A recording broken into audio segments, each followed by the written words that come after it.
excellent. You can see for yourself by checking them out on our website. So how do you use SendWave? SendWave is an app that you can download onto your phone from the App Store or Google Play Store. The app is free to download. After downloading it, just open the app and enter your name, email, and phone number.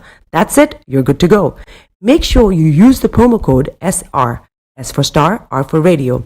This promo code will give you £5 free credit to send to Africa on your first transaction. Your money will be delivered to your recipient within seconds. Feel free to call me on 0749 7377 647 at any time. I'll be happy to tell you all about SendWave and help you in any way I can. Remember to use the promo code SR for £5 free credit. Medasse. Hi everyone, it's your girl BB Clement, the author of How to Go From Employee to Entrepreneur and the host of your weekly business show, BB Means Business, the show where we discuss everything you ever wanted to know about business but you were afraid to ask. How do I start my business? How do I raise the finance? How do I grow my business? Where am I going to find my customers? Join me every Tuesday at 1:30 p.m. on Starr Radio UK to get all the information and tips that you need to become a successful entrepreneur and become financially free. Remember, don't let life dictate to you. Rather, put your signature on life.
About this man Yazidi and the progress of the manhunt.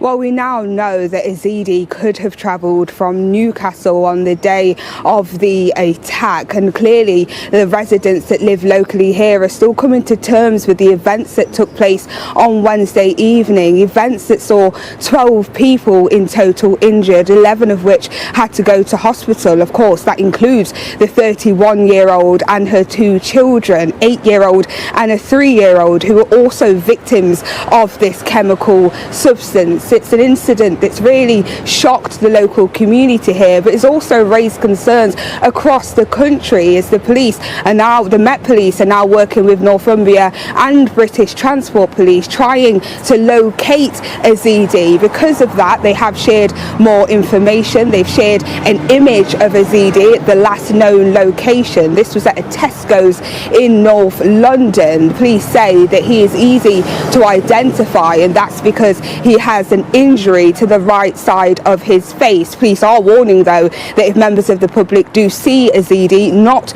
to approach him, but to instead call 999, and that's because police say that this man could be dangerous. We also have background information on where Yazidi came from. He came from Afghanistan back in 2016. We now understand that he had 2 failed asylum seeker claims in before finally being granted asylum back in 2018.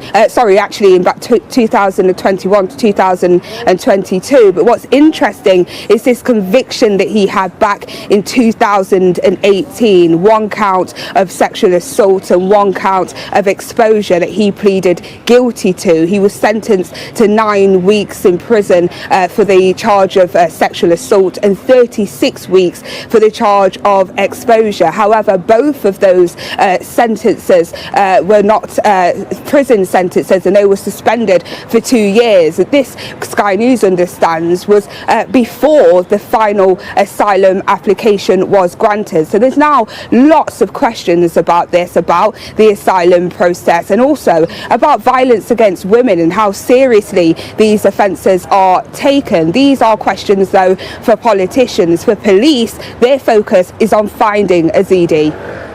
Okay, Shaman, for now in Clapham, South West London, thank you for that. Plenty more from you, of course, throughout the morning and into the afternoon. That manhunt for Yazidi continues. Now, the two teenagers who murdered Brianna Ghey are going to be sentenced today and named in court for the first time. They are 16 and have so far been referred to only as Girl X and Boy Y. They were convicted in December, and the judge ruled there was a strong public interest in lifting the restrictions on their names being made public. Brianna was stabbed to death in a park in Culcheth near Warrington on February the 11th last year.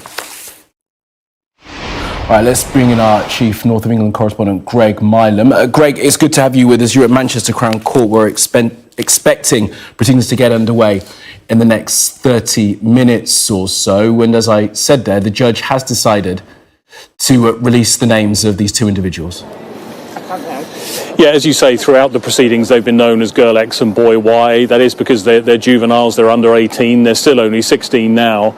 And a court order at the beginning prevented any reporting or anyone from naming or identifying them.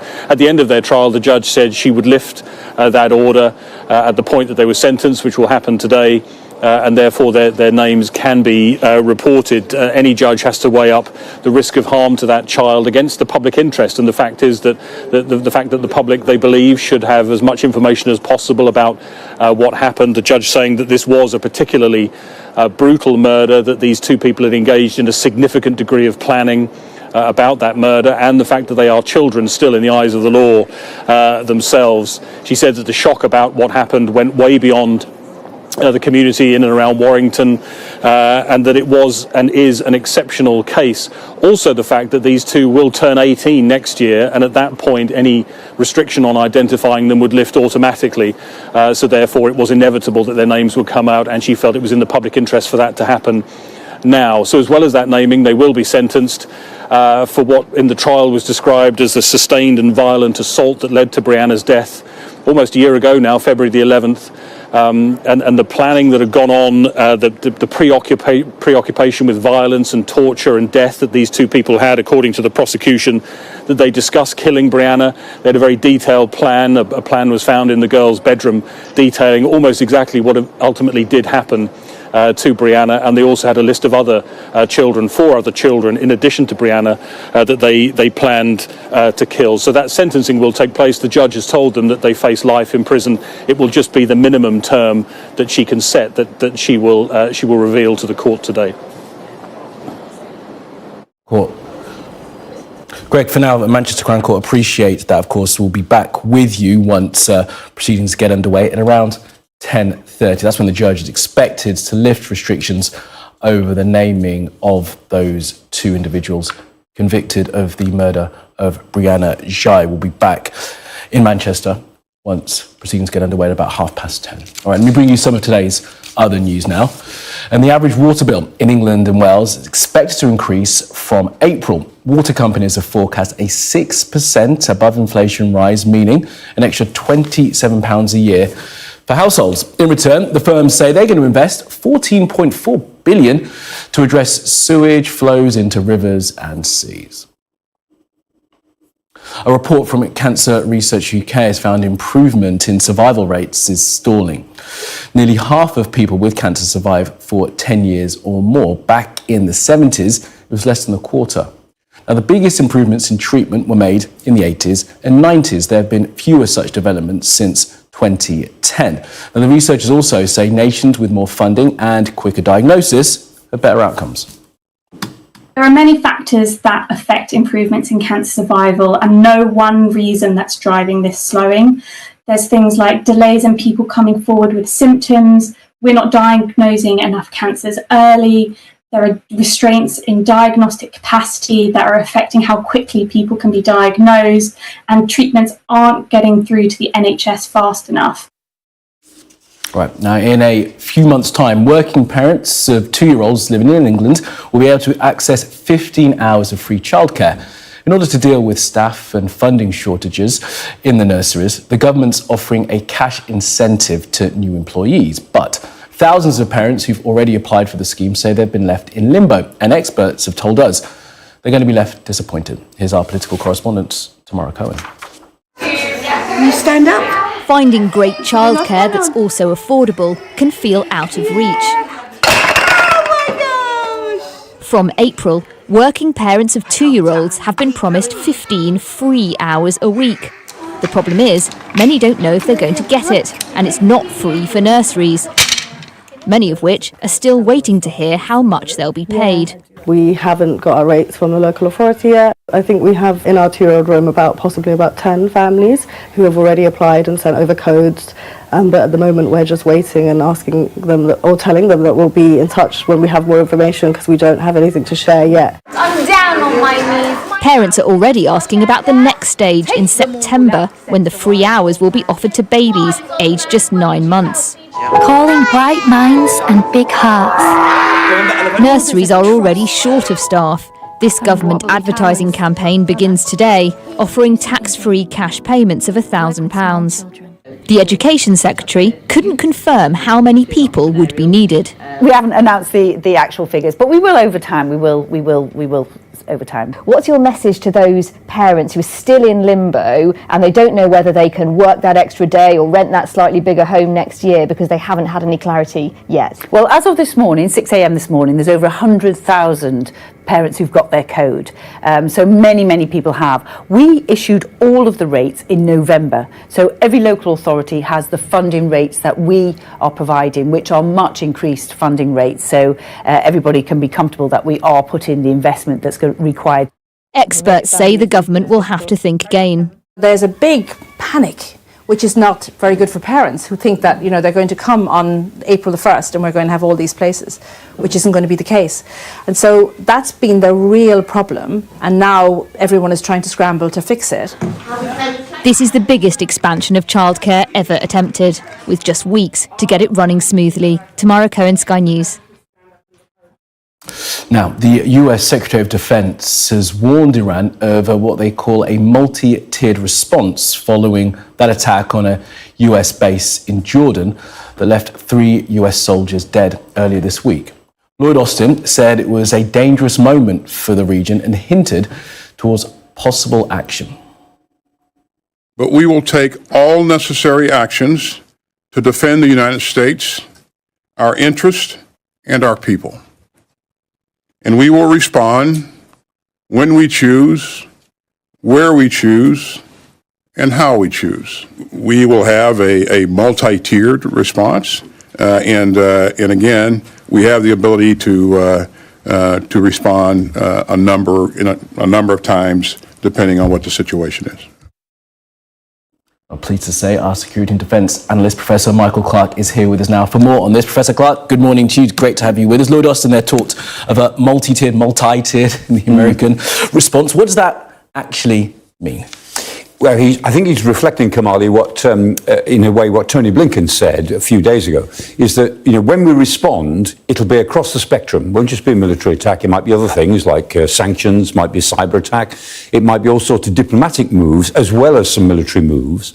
And it will take some time and it'll be sustained. It won't be a one-off response. Because what the Americans are faced with is the fact that the Iranians and their proxies will keep pushing America as far as they think they can. If the Americans, as it were, stand back, the proxies will just fill the space. They'll just do something else. They're trying to provoke the United States. And so what the US has got to do is to say, look, we're going to react in a range of ways. We'll keep on reacting, and we're going to squeeze until you get the message that this is unacceptable, that we won't take it. And so that's what they're trying to do. It's quite hard because, one-off hit back is what a lot of people in the States would like to see, but it probably won't achieve anything. The Americans have got to be a bit more subtle, and that's what they're trying to do. I mean, up to this point, it's just been rhetoric, hasn't it, Michael? And there is some reporting that, with a week having passed since the attack, some of those targets may well have got out of wherever they were hiding in Iraq or Syria, wherever these attacks may take place. Yeah.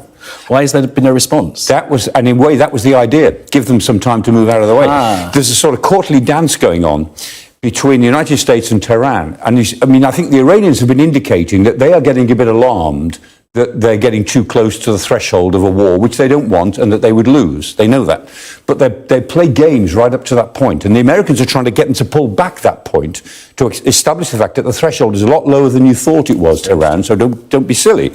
And I think there's a lot of discussion going on and signalling behind the scenes. And what the Americans are saying is, we're prepared to give you this in advance. We know that your people will move out of the way. We know you're moving your equipment out of the way. We will still strike certain targets, and those targets will be in Iraq and Syria. That's what they've said. We're not going to strike targets in Iran. We're probably not going to strike targets down in Yemen that relate directly to Iranian facilities, because the Iranians have got some ships down there which would be targets in a bigger operation. They say they're going to stick to these militias, these various groups in Syria and Iraq. Okay. That makes a certain sort of sense. But in a way, the Americans will do whatever they're going to do. I'm surprised it hasn't happened already, to be honest, but I think it'll happen very soon. And then they'll, in a sense, be saying to the Iranians, now look, we will carry on doing this, and we will squeeze you a lot harder until you get the message. And we'll see how that works. Well, indeed, and we're still waiting for when that response comes. Right, Professor Clark, thank you for now. More from you, of course, throughout the day here on Sky News today. Now, a child is believed to be among the 3 people who've been killed after a lorry loaded with gas exploded at an industrial site in Nairobi. Kenyan authorities say that more than 270 people have been injured. The explosion caused a fire which burnt homes and warehouses. Our Africa correspondent, Yusra El-Bagir, reports. Flames light up the night sky and smoke billows over a residential neighborhood in Nairobi. A government spokesperson said a lorry carrying gas exploded in the Embakasi district. The blaze is said to have spread through several apartment complexes, leading to fears the number of casualties could continue to rise. We have around 271 people who are admitted in various hostels in Nairobi, with Mamaruzi having the bulk. 140 are there. The rest of the resident hostels have various numbers. 21 were treated on site and allowed to go back to their homes. We have 3 fatalities. That is at now. Authorities say the fire has been brought under control, and dozens of people have been taken to Kenyatta National Hospital.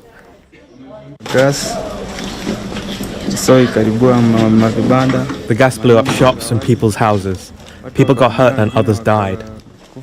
The rest of us are fighting to survive in hospital. There was a fire tragedy at night as we were sleeping, so we ran out to flee the area on foot. Some people got burned, and I broke my leg. Questions now over how this could have happened so close to a residential neighborhood. Yusra El-Bagir, Sky News. Okay, there was plenty more to come this morning on Sky News today. Of course, we are going to have live coverage as the proceedings get underway at Manchester Crown Court at around 10:30 when the judge there, Justice Yip, is expected to lift reporting restrictions over the naming of the 2 teenagers convicted of murdering Brianna Jai. We'll have live coverage of that once court gets underway, as I say, at about 10:30. Plenty more to come this morning. The call from Arab Muslims in Detroit to the President of the United States to abandon some of his support for Israel.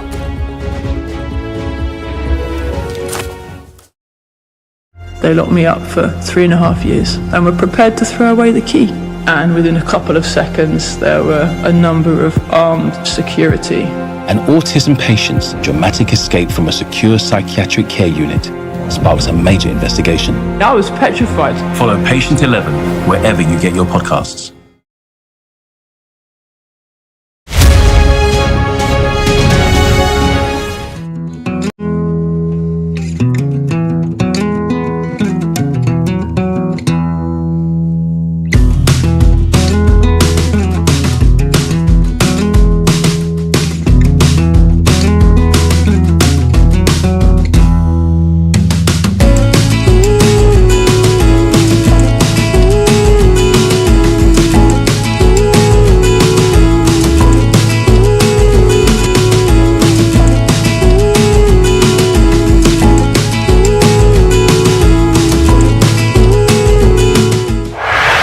Sky News.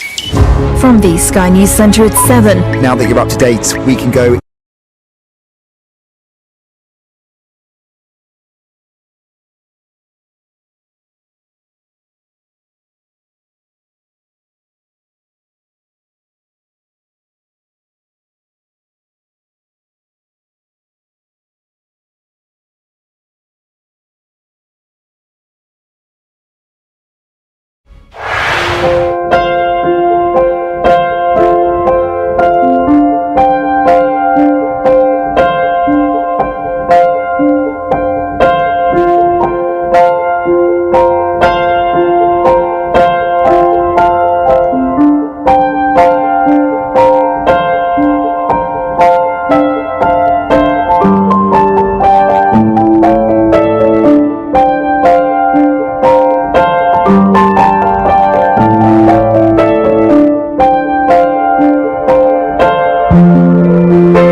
Hello there and welcome back. As I said before we went to break, we are expecting proceedings at Manchester Crown Court to get underway. The sentencing of the two teenagers convicted of killing Brianna Ghey in February of last year. These are the latest pictures from Manchester Crown Court. So you're seeing there Peter Spooner and Esther Ghey, the parents of Brianna, arriving at courts this morning to hear the sentencing of those two teenagers convicted of killing their daughter. We'll have the latest from Manchester Crown Court once proceedings get underway, as I said, at about 10:30. Now, yesterday, Thursday, a High Court judge dismissed a data protection claim from Donald Trump over allegations he took part in perverted sex acts in Russia. The former president brought the claim against an intelligence consultancy founded by the former MI6 officer, Christopher Steele. Well, the Steele dossier, as it was called, was produced before the US election in 2016 and leaked to and published by BuzzFeed in 2017. The dossier, made up of more than a dozen memos, alleged the former president took part in those sex acts, gave bribes to Russian officials, and was compromised by their secret intelligence service. Now, Mr. Trump denied the claims and brought the action against the intelligence consultancy Orbis, run by Mr. Steele, seeking compensation for what he called distress. But on Thursday, the High Court, a judge ruled Trump's claim couldn't continue, saying it allowed too many years to pass without an attempt to vindicate his reputation. Well, I'm delighted to tell you that I've got Christopher Steele here with me. Christopher, good morning to you. Now, I read a little bit about what the judge said. She said that basically the time had elapsed, 6 years had passed, but she also said that she couldn't allow for any vindication of his reputation circumstances in this. Basically saying that Donald Trump wanted to try and vindicate what was said. Have you been vindicated by this judgment? I think we've been vindicated in the sense that we did honest and decent work in 2016, which we didn't publish, and which Donald Trump has pursued us for ever since. And of course, we're very relieved to have won this case. This is the second case against Trump we've won. We won one previously in America. And so basically we can move on with our lives and our work going forward. And you say it's honest work. So you still stand behind the document? We stand behind the work we did, the sources we had, yes, and the way we operated. I think obviously BuzzFeed's publication of the document was very unfortunate, not least for our sources. And we had no control over that, even though people have pursued us legally ever since. And of course, there has been much back and forth about this dossier. I mean, at one point it was challenged, the FBI saying that one of your sources had lied to them, Igor Danchenko was later acquitted of having lied. I wonder how you reflect now in 2024 about the dossier, Christopher, because of all the back and forth, of all the lies and counterclaims and everything else. For some people, supporters of Donald Trump, they'll never believe any of it. I wonder what that does to the work that you do. Yeah, we're professionals. We're intelligence professionals. We run sources. We believe those sources are credible. We distribute the information that they provide to clients and so on. So I think we carry on doing what we've always done. The polarization of politics, and particularly the politicization of the intelligence services in America, is a huge problem, and it's one that perhaps we should discuss at another time. We could discuss it now. We've got a little bit of time. Yeah, because that's kind of the point, isn't it? You know. And I wonder if you personally have any sort of regrets about that involvement at that point. I mean, I know obviously you were given a job to do. You produced your work. It was then leaked. And then we had the firestorm kicking off as a result of it. And of course, it wasn't this dossier that led to Trump talking about fake news. That was something else reported by the New York Times. But it was around about the same time when he started just saying, that's not true. You can't believe any of that. And of course, the dossier and some of those claims fed into some of that. Yes, I think we alerted the world to Vladimir Putin and his willingness and determination to interfere in Western elections, which I think is still a big problem. And we also, I think, highlighted the way in which Donald Trump himself and others around him, and particularly now a wider swathe of the Republican Party in the US, seems to have a sort of love relationship, love-in with Putin's Russia for some strange reason. And I think anyone that thinks there isn't a problem surrounding the Republican Party in America now and its attitude to Putin and Russia is not living in the real world. For example, on the Ukraine aid situation, as we're saying now, there's a big problem there. And this is completely abandoning the whole of the Republican Party's tradition, US bipartisanship in foreign policy, which was to support democracies and human rights against aggressors like Russia. Yeah, and of course the judge in her summing up said she couldn't rule on the veracity of the dossier. You say you stand behind it, and some of the things in there, the compromats, the idea that the Russian security services have footage, details of Donald Trump's dealings with them, that's relevant now. He's running for office, and very likely he could win again. Yes, I mean, I don't want to go back to debating the details of all that, but of course, you know, when you're a professional intelligence officer and when you come across this sort of information, you're duty bound to do something with it. And what you do with it is you report it into the relevant authorities so that they can further investigate it. And that's exactly what we did. And of course, these are big issues and they're important issues, but you're right.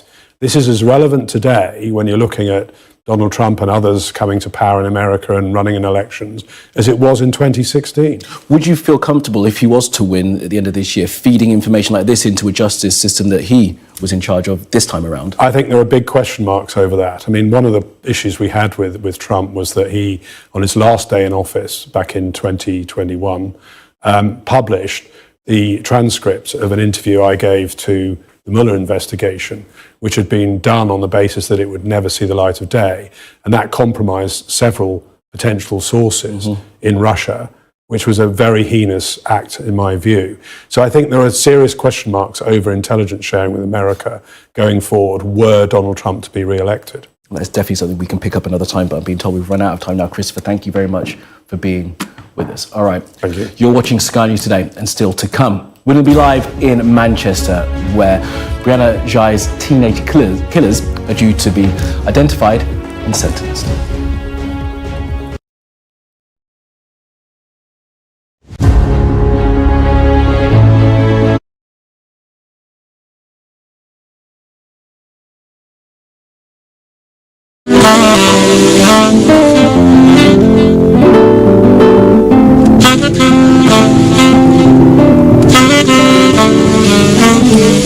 Hey, Charlie, you're on your way to Ghana. Boy, oh boy, you're stressed out, tired. Go, you're going to be resting. Okay, then let me recommend to you JN Mobile Spa in Accra, Ghana. Oh boy, JN Mobile Spa will provide organic care in massage. Are you stressed? Do you need rejuvenated, etc.? For your facials, maybe exfoliating, firming, and lifting? Then contact JN Spa on 00233 244 941 002 or 00233 2006 06386, and they will be right there on time. JN Mobile Spa, your health and beauty needs at your doorstep.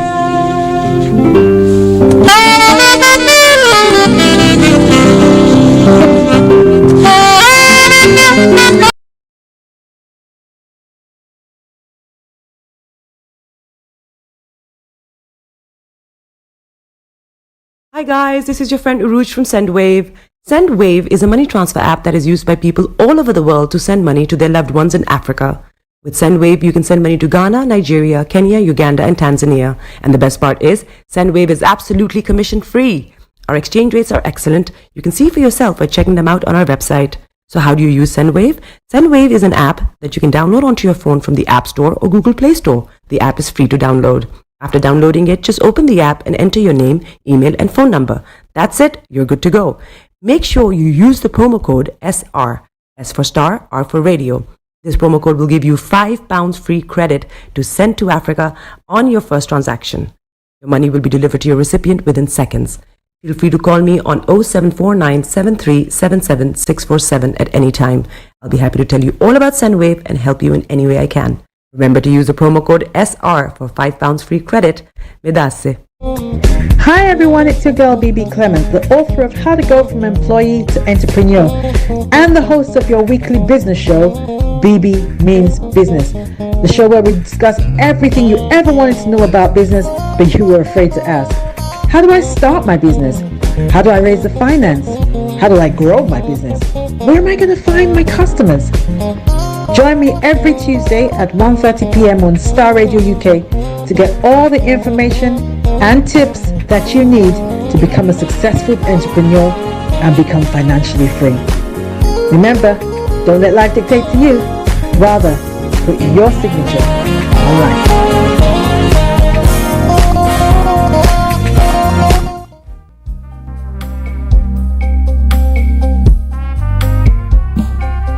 Are you looking for the fastest, reliable, and trustworthy door-to-door shipment company? Well, look no further. When was the last time your family received a shipment back in Ghana on time and intact? You are not sure? Well, Lamb Shippers, we pride ourselves with being the fastest, reliable, and trustworthy shippers you can use. You are assured of a prompt pickup anywhere in the UK by our personnel. They also make sure your items are well packaged to get to its destination intact. When it comes to door-to-door shipment, look no further. Well, Lamb Shippers, contact us on 07939009321 or 07498911820. Or you can visit our website www.welllamp.co.uk. You can also drop us a mail, info@welllamp@gmail.com. Well Lamp Shippers, fast, reliable, and trustworthy.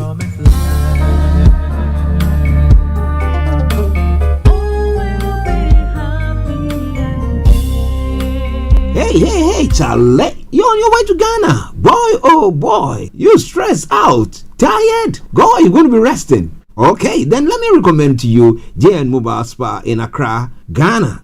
Oh boy, JN Mobile Spa, they provide organic care in massage. Are you stressed? Do you need rejuvenated, etc.? For your facials, maybe exfoliating, firming, and lifting? Then contact JN Spa on 00233 244 941 002 or 00233 2006 06386, and they will be right there on time. JN Mobile Spa, your health and beauty needs at your doorstep. Hi there. Are you dreaming of owning your own house in Ghana? Then you will need a well-documented piece of land that is free from troubles. I highly recommend My Africa Property for any size of land that you will need. With My Africa Property, lands are available in Prampram, Sopoli, Tohenia, Ogome, Dodova, Winneba, and many other locations at affordable prices. These locations are about an hour away from the airport, only 35 minutes from the motorway, 10 minutes drive from Central University College, 10 minutes drive to the beach, and close to Prampram Senior High School and Ghana Men's Soccer Center of Excellence. For more details, visit our website www.myafricaproperty.com or call our UK office on 0208 123 2523. For our US and Canada offices, call us on +1 585 184 994145. You can also email us at ghana@myafricaproperty.com. Getting onto the property ladder has never been easy until now. Join us this and every Thursday from 7 p.m. to 8:30 p.m. live on the Property Hour Show on Starr Radio UK, where we talk to mortgage brokers, property developers, estate agents, landlord, tenant, property consultants on how to invest or get into the property business and make money. You can't afford to miss this. The Property Hour Show is your best source into the property industry. Tune in to On Point here on Starr Radio UK with Empress Regina every Monday at 5 p.m. GMT. Looking forward to your company. Hi guys, this is your friend Uruj from SendWave. SendWave is a money transfer app that is used by people all over the world to send money to their loved ones in Africa. With SendWave, you can send money to Ghana, Nigeria, Kenya, Uganda, and Tanzania. And the best part is, SendWave is absolutely commission free. Our exchange rates are excellent. You can see for yourself by checking them out on our website. So how do you use SendWave? SendWave is an app that you can download onto your phone from the App Store or Google Play Store. The app is free to download. After downloading it, just open the app and enter your name, email, and phone number. That's it. You're good to go. Make sure you use the promo code SR. S for Star, R for Radio. This promo code will give you £5 free credit to send to Africa on your first transaction. Your money will be delivered to your recipient within seconds. Feel free to call me on 0749 7377 647 at any time. I'll be happy to tell you all about SendWave and help you in any way I can. Remember to use the promo code SR for £5 free credit. Medasse. Hi everyone, it's your girl BB Clement, the author of How to Go From Employee to Entrepreneur and the host of your weekly business show, BB Means Business, the show where we discuss everything you ever wanted to know about business but you were afraid to ask. How do I start my business? How do I raise the finance? How do I grow my business? Where am I going to find my customers? Join me every Tuesday at 1:30 p.m. on Starr Radio UK to get all the information and tips that you need to become a successful entrepreneur and become financially free. Remember, don't let life dictate to you. Rather, put your signature on life.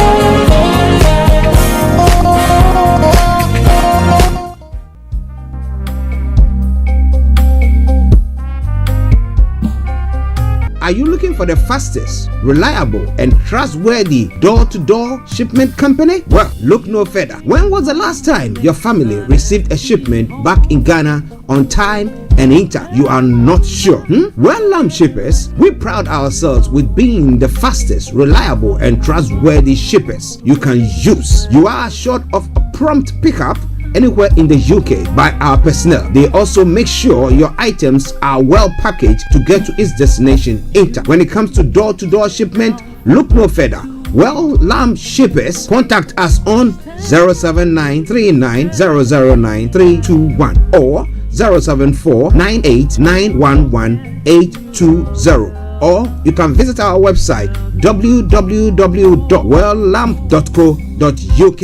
You can also drop us a mail, info@welllamb@gmail.com. Well Lamb Shippers, fast, reliable, and trustworthy.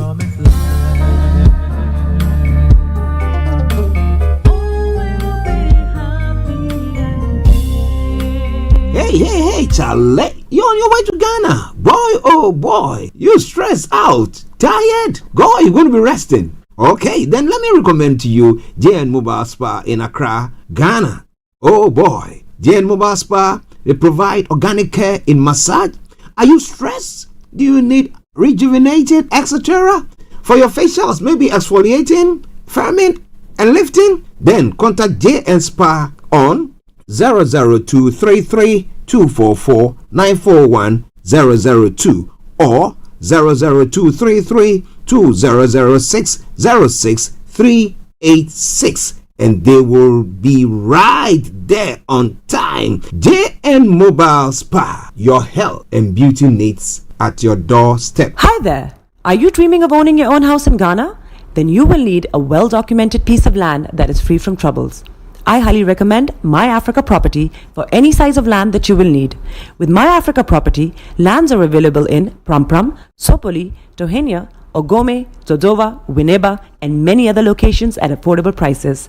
These locations are about an hour away from the airport, only 35 minutes from the motorway, 10 minutes drive from Central University College, 10 minutes drive to the beach, and close to Prampram Senior High School and Ghana Men's Soccer Center of Excellence. For more details, visit our website www.myafricaproperty.com or call our UK office on 0208 123 2523. For our US and Canada offices, call us on +1 585 184 994145. You can also email us at ghana@myafricaproperty.com.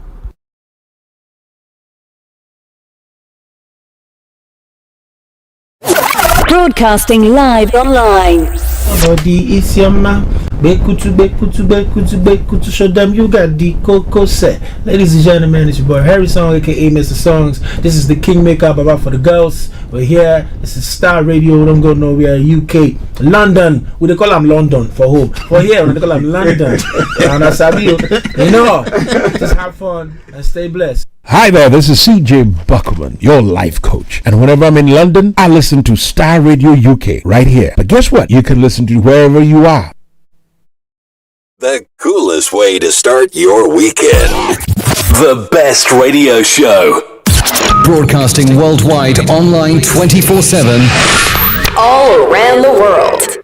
In your car. At work. At home. On your smartphone. This is Star Radio UK. Are you ready to turn it up?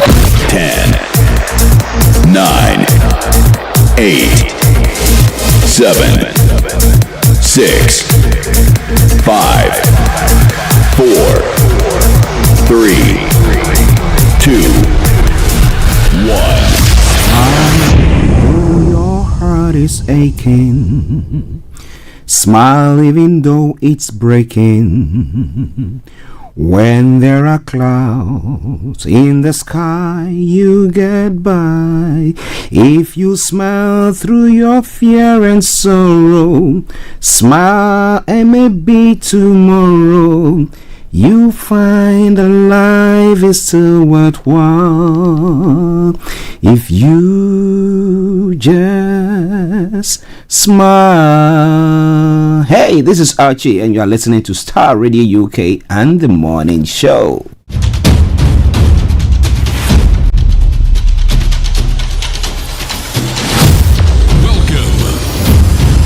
This is Star Radio UK. This is Star Radio UK. This is Star Radio UK. Welcome.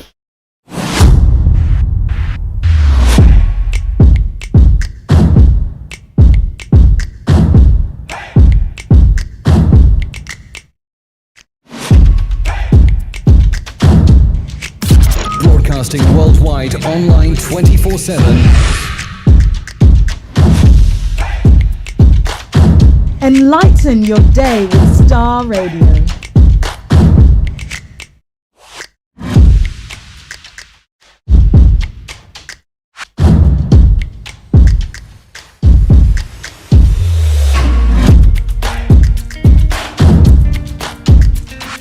Star Radio. Radio for the people, by the people.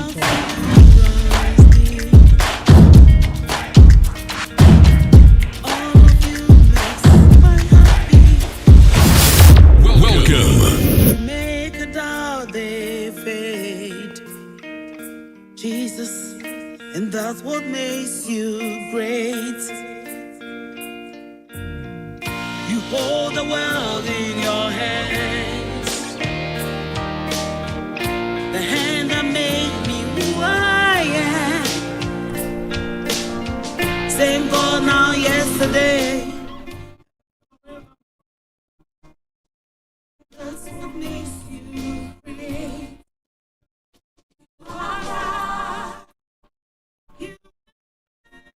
Okay, let me say massive good morning, good afternoon, good evening, good dawn to you wherever you might be on planet Earth, and those of you on other planets as well. I want to salute each and every one of you and welcome you to the Friday edition of the Morning Show. Took away is the second day of February, the year 2024. What a time now, 10:44 from the hearts of London, and this is Starr Radio UK. And as we see on this platform, your weekend start from where? Here. So once again, I welcome you all to the program. Share the broadcast with your friends and loved ones and invite them to like our pages. Let me say good morning to Bishop Adeshina. Good morning to Anthony Adedeji Aziz. Massive good morning to you. Shamsuddin, massive good morning to you. And a special good morning also goes to the one and only Olakunle. To my producer, Mr. Francis Guy, massive good morning to you. And then to the one and only Mr. Lion Mekoike, still working behind the scenes. Don't you worry. I promise you the white lion will be flying very high pretty soon. But wherever you are listening to us from, this is the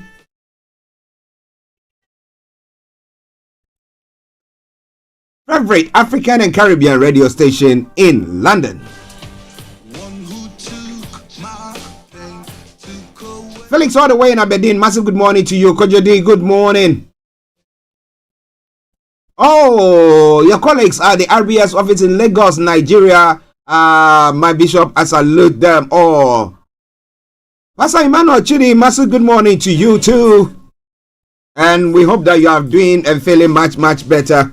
Reverend Michael Esiama, I salute you, man of God, for that wonderful work that you continue to do. This is Starr Radio UK, and this is the Friday edition of the morning show. Mr. Dan Tabiri, CEO of GIL Accountancy Services, massive good morning to you, my money man. Well, for the program outline for today, this is what's going to be happening. I'm going to bring you the quotes for the day, the weather forecast will follow suit, then the travel update. We'll move on from there to have a look at the stories making the rounds across the globe. It's known as Global Trotting. Then after that, exactly at 11 o'clock, I'll bring you all the details of the stories making the rounds this morning. We continue with our conversation, looking at every other stories until exactly 12 o'clock when the lines are open for you to add your voice to the discussions. Then it continues from there. At 12:30, we bring the first part of the program to a close, and then we'll cross over to Kent, where our money man is. Mr. Dan Tabiri, who will be bringing you the money hour. Then after that, the curtains are brought down for the end of the program. So in Nigeria, that's what's going to happen today. Wherever you are, stay glued to your set. Don't touch the dial. Starr Radio UK, your favorite African and Caribbean radio station in London. Welcome once again. Share the broadcast with your friends and loved ones and invite them to like our pages. For those of you who don't know, I remain yours sincerely, the one and only. This is the morning show. The morning show with Archie.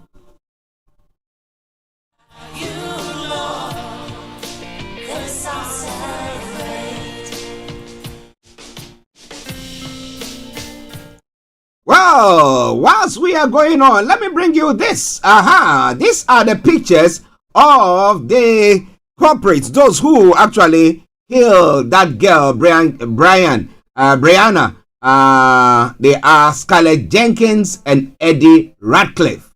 They are the perpetrators. Their identities have been issued this morning, and that is it there. But I will tell you more about it. I was saying this morning with my producer, I was telling him that if you manage to do the crime, then of course you have to pay up for it. I mean, you are a child. Children, what crimes do they commit? You throw a stone at some lizard or something, like you run around and then maybe you go shouting a bit and your parents say, those are the things that children have to be doing. Okay? But not bullying people and going to the extent of killing them. And you say you want to be set free, that your identity should be protected. Well, here they are, the killers. Well. Listeners, Starr Radio UK, your favorite African and Caribbean radio station in London. Okay, by way of program outline once again, let us move on straight to the weather front. The quote for the day first, and then we'll move on to the weather front. Well, come to the realization that many of the things you look forward to may not happen. Come to the realization that many of the things that you look forward to may not happen. And if they don't how do you brace yourself so you don't have people saying, or you saying that you think your hopes has been shattered? One very, very important one. So, well, by way of the quote for the day, Star Radio UK, your favorite African and Caribbean radio station in London. All right then. Now let's move on to the weather front. Well, Caleb Jenkins and Eddie Radcliffe, both 16, can now be named as the killers of teenager Brian Gay. Following, it's going to be it preceded the sentence that is going to be handed down to them in a moment. But wherever you are, don't you go away. Let's look at the weather front, and let me tell you what is happening today on the weather front and over the weekend. Now, when it comes to London and the southeast of England, this is what you're going to be enjoying. Skies brighten up through the afternoon and turning largely dry, mild and breezy. Tonight, thick low cloud will be present, resulting in mainly cloudy conditions. It will stay largely dry, however, a mild night expected as well. Top temperature is going to be 13 degrees. The lowest is going to be 10 degrees. UV level low, pollution low. When it comes to Saturday, what have we got for you? A bit of cloudiness there as well. Yes, for Saturday, it's going to be cloudy again. And a mixture of top temperature 13, the lowest 11, and come Sunday, top temperature 14 and the lowest 9. Yeah, it seems to be getting a bit milder, but are we going to be getting that? And dry as well, though, until Thursday, when we're going to be having a bit of rain there. So a good one there, a good one there, a good one there. Listen to Star Radio UK, your favorite African and Caribbean radio station in London. Bringing the time now to exactly 10:51, and that takes us straight to the travel updates. Wherever you are, don't touch the dial. Star Radio UK, your favorite African and Caribbean radio station in London. You make a doubt they fade. Okay, so what is happening on your travel this morning? Keep your eyes on the roads. Keep your eyes on the roads. Also keep it navigated. Our promise, our bond. Yes, move on straight on to the travels update. So on the underground this morning, Central Piccadilly lines, Central line has got severe delays, Piccadilly lines minor delays. That aside, all the others are running a good service. DLR London Tramlink, good service there as well. And of course, London Overground. Now when it comes to the major roads in London, we've got A316, that's got serious delays. You can avoid it, do your best. All the others have no exceptional delays there. Then on the river bar this morning, as to keep your eyes on the roads, good service throughout. The London cable car is also running a good service there as well. And that brings us straight to the final segment of the travel update. That is the National Rail. Whilst you keep your eyes on the roads. Now, Avanti West Coast has got special service, C2C special service, Chiltern Railways special service, Cross Country special service, East Midlands Railways special service, First Transparent Express special service, Great Northern Greater Anglia Island Line, London North Eastern Railway, Northern Rail have also got special service. ScotRail has got minor delays, and Southeastern minor delays. That aside, Southern and Southwestern Railway special service, and all the others are running a good service there. Of course, Thameslink is also running a special service, so check before you leave. And on that note, let me say it once again. Good morning, good afternoon, good evening, good dawn to you, wherever you might be on planet Earth. Enjoy your commute for today. But you know what? Continue to keep those eyes where? On the roads. Till the end, you are God. One who took my pain, took away my shame. Lord, you reign.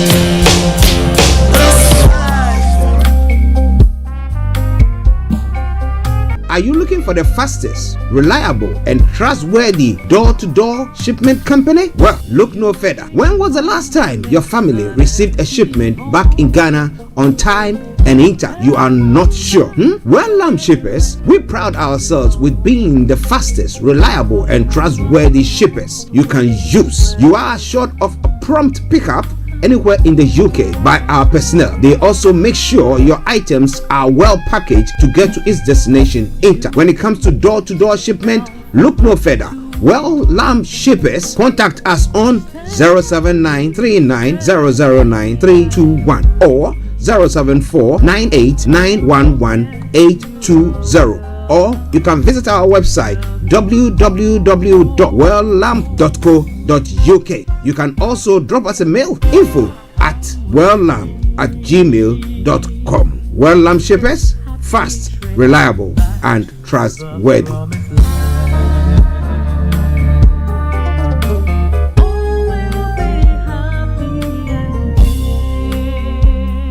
Hey, Charlie, you're on your way to Ghana. Boy, oh boy, you stressed out, tired. Go, you're going to be resting. Okay, then let me recommend to you JN Mobile Spa in Accra, Ghana.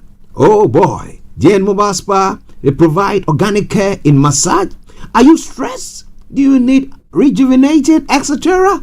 For your facials, maybe exfoliating, firming, and lifting? Then contact JN Spa on 00233244941 002 or 00233200606 and they will be right there on time. JN Mobile Spa, your health and beauty needs at your doorstep. Welcome back to the program Star Radio UK, your favorite African and Caribbean radio station in London. Some information coming through pertaining to these individuals who perpetrated this evil deed by killing this young girl, Brianna Gay. And I'm seeing an image right in front of me where they were luring her to go and murder her. And it's right there. When they lured her, they got on the bus, and everything that they did is a very sad one indeed. But listeners, if a child commits an adult crime, how do you want them treated? Should they be treated with a kid's glove? Saying that, well, you know what, they didn't know what they were doing. But if you look at this situation, whatever footage that I'm showing you, footage that is coming from the police, okay, the police records, on how this young girl was murdered and how the perpetrators went about doing all so. They really planned it. The whole thing was properly planned. And well, what do you see there? But listeners, it is Star Radio UK. Lots more going to be coming your way from there. It is the favorite African and Caribbean radio station in London. As we say, if it's making the headlines, why not? We're going to be bringing it your way. So now let's move on to some other stories making the rounds this morning. Starting from where? Nigeria. We have a solution. APCON makes new proposal to CBN to save Naira from further free fall. We'll be telling you more about that. And breaking, court refuses to dismiss terrorism charges against Fubara's and Coach Edison Ehi. I'll be telling you more about that in detail, so don't you worry at all. And Atiku slams Tinubu, says president's directive to NNPC to submit crude oil sales received to CBN is illegal. Well, they're going to do their legal gymnastics. Well, the kidnapping and killings is going on. This time around, another monarch in Kwara State has been killed and the wife kidnapped as well. We have the governor reacting to that, and I'll be telling you more about all that. Nigeria bests 11 versus Angola, predicting the perfect Super Eagles setup to demolish Palancas Negras. Well, I hope that they are able to do that as well. At least bring us some hope in the sub-region, right? And Wiki has been given fresh warning over renewed tensions in Rivers State. By-election APGA SDP Accord Party ZLP candidate stepped down for APC standard bearer. I am a Yoruba man. I regret voting for Tinubu, retired civil servant, is saying. It's not too early for us to call or draw conclusions pertaining to the performance of the president so far, or you reckon that, well, one of those things, well, is to, is done, how many, let's say 7 months? Yes, and it's time for us to call it. So they think that he reckons that though he's a Yoruba and the president hails from that region as well, that part of the south, southwest as well, he reckons that, well, he's underperformed. But what do you think?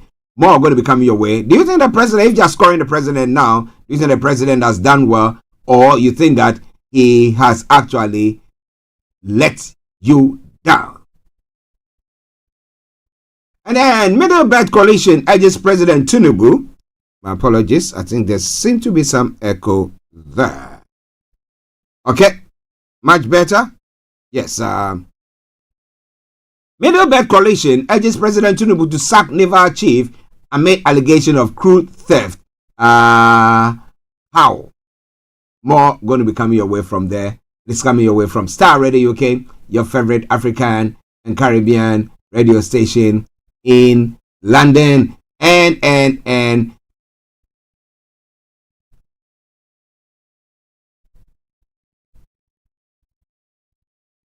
then tension suspense rock PDP screening over alleged waiver for Ighodalo, and then Edo Guba aspirant who can't afford 30 million naira forms lack capacity for election. That's what the Labour Party is saying. By election, Air Force asked INEC to settle debts before pool materials are airlifted.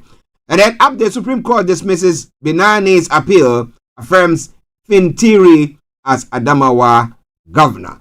A lot more going to be coming your way from there. It's all coming away from Starr Radio UK. Moving on straight to some other parts of Africa as well. I don't know why they capture Haiti as Africa. Is it Haiti and the Haitians who have decided to be part of the AU? Are they other ones, or Barbados? Which one? The terrorist threat from Al-Qaeda, the Islamic State group, and their affiliates remain high in conflict zones in Africa and in Afghanistan. I'll be telling you more about it. 38 killed and 52 wounded in communal clashes over land in South Sudan. And then UN warns of spike in killings and kidnappings across Haiti as deployment of armed forces stalls. And the inmates register to vote in South Africa's upcoming election. What do you think? Do you think that people who have perpetrated such evil deeds should be allowed to, express their desire when it comes to voting? Well, if you have been arrested, if you have been incarcerated, that means that we take your freedom from your hand. Or do you think some of the freedoms should still be given them? Okay? And Morocco arrests 30 people suspected of trafficking newborn babies. Those are some of the stories making the rounds. And gas explosion in Kenya capital kills at least 2 and injures 200. And some of the stories there as well. And Burkina Faso defense ECOWAS exit. We'll be telling you more about all that. US sanctions Sudanese companies for funding conflicts. Okay? Lots more going to be coming your way from there. Starr Radio UK. In Ghana as well, police charge for over destruction of Paul Saki's property in Adrigano, Otano. And then analysis are saying, will they step any power that, okay, that's not that. The Tewu is saying that is a tertiary education workers union are saying they will disturb any power that resists their strike. Leaders there, news management. And then, one of the MPP stewards, the MPP, what do you call him? That is the Ashanti Regional Chairman, Mr. Wuntumi.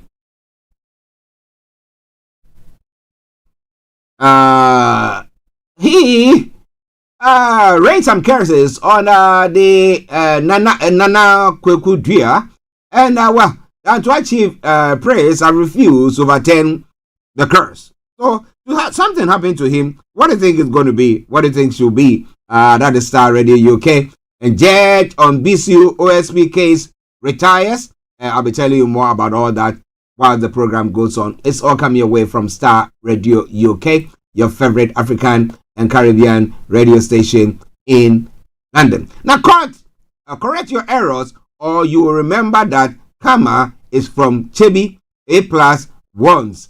Okay, and then 25,000 deposited in Opuni's EcoBank account by Agongo was Opuni's own. Wow.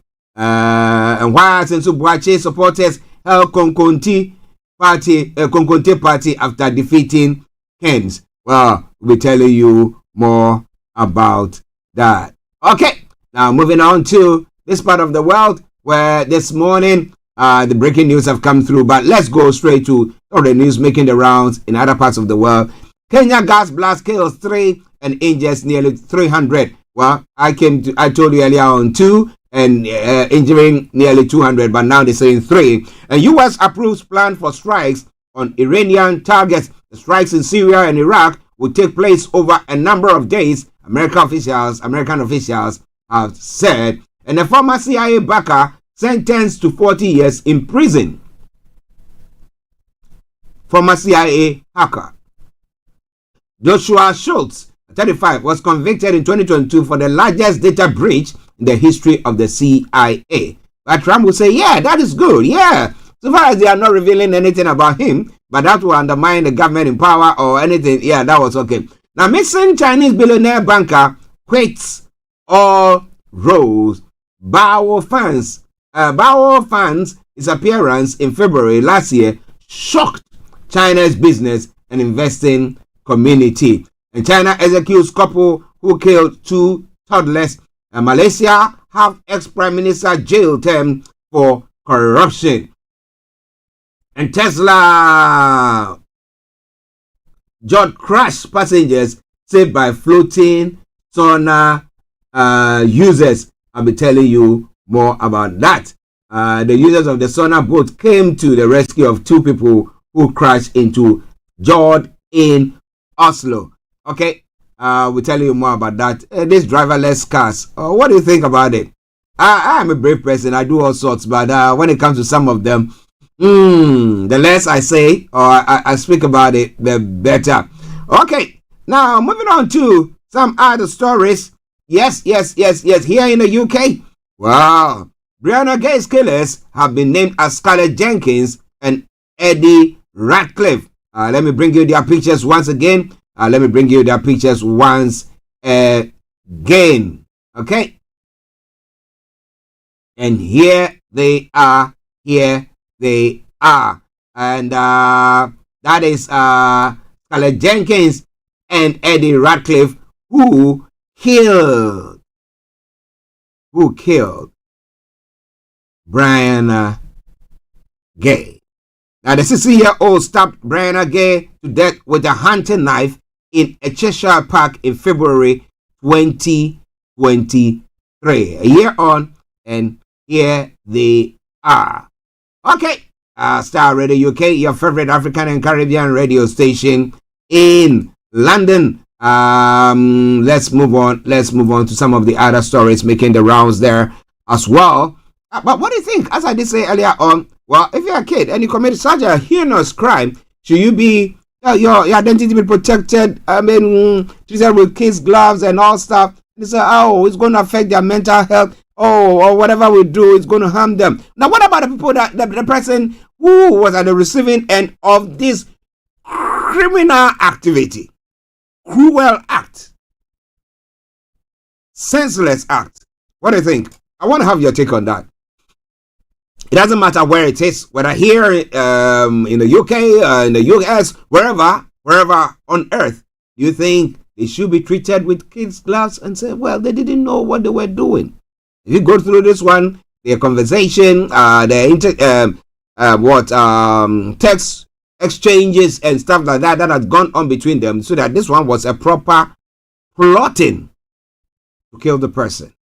Now, I say this all the time, and this morning I was telling my wife and I said that you cannot force or you cannot stop a bird from flying over your head, but you can stop it from creating or building a nest in your head.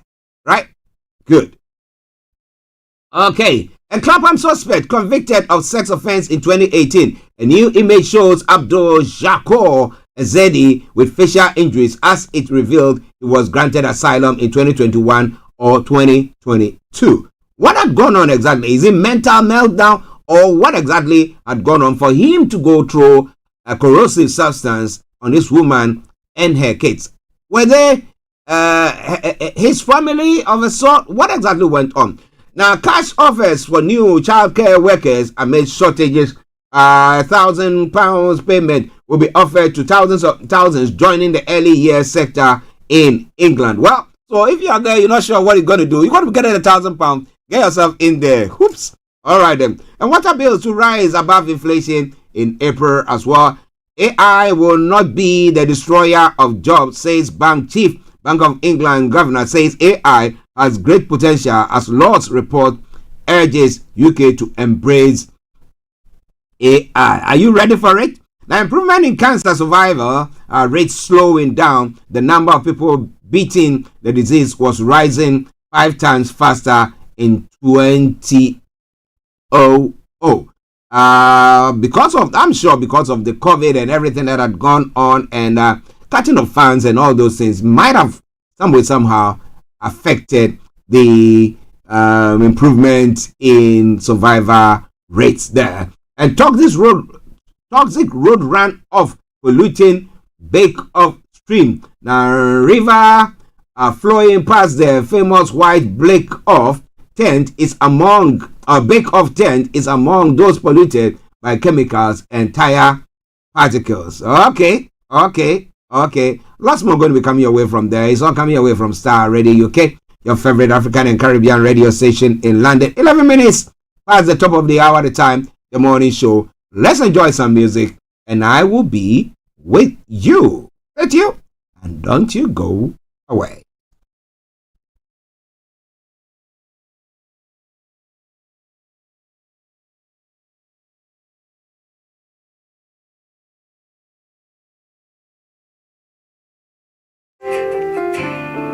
This is a letter to the broken.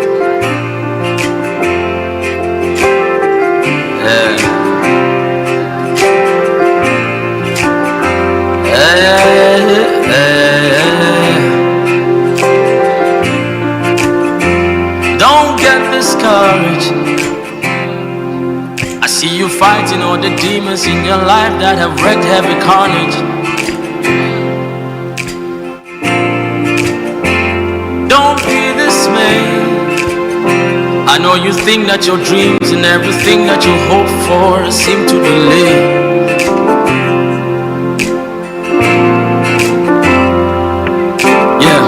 Looks like your problems don't seem to go nowhere. Just take a deep breath.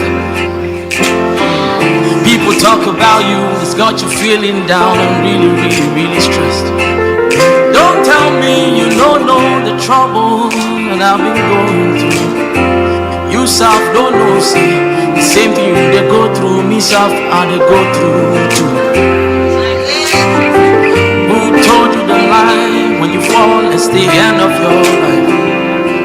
I heard a whisper from above. I pray it opens up your eyes. Broken pencils still write, so keep on writing. And fallen soldiers still rise, so keep on fighting. One day you lift up your eyes to the skies and your light will be shining. One day you will win. One day you will win. Broken pencils still write, so keep on writing. And fallen soldiers still rise, so keep on fighting. One day you'll lift up your eyes to the skies and your light to be shining, one day you will win. Yeah. One day you will win. Now snap on it.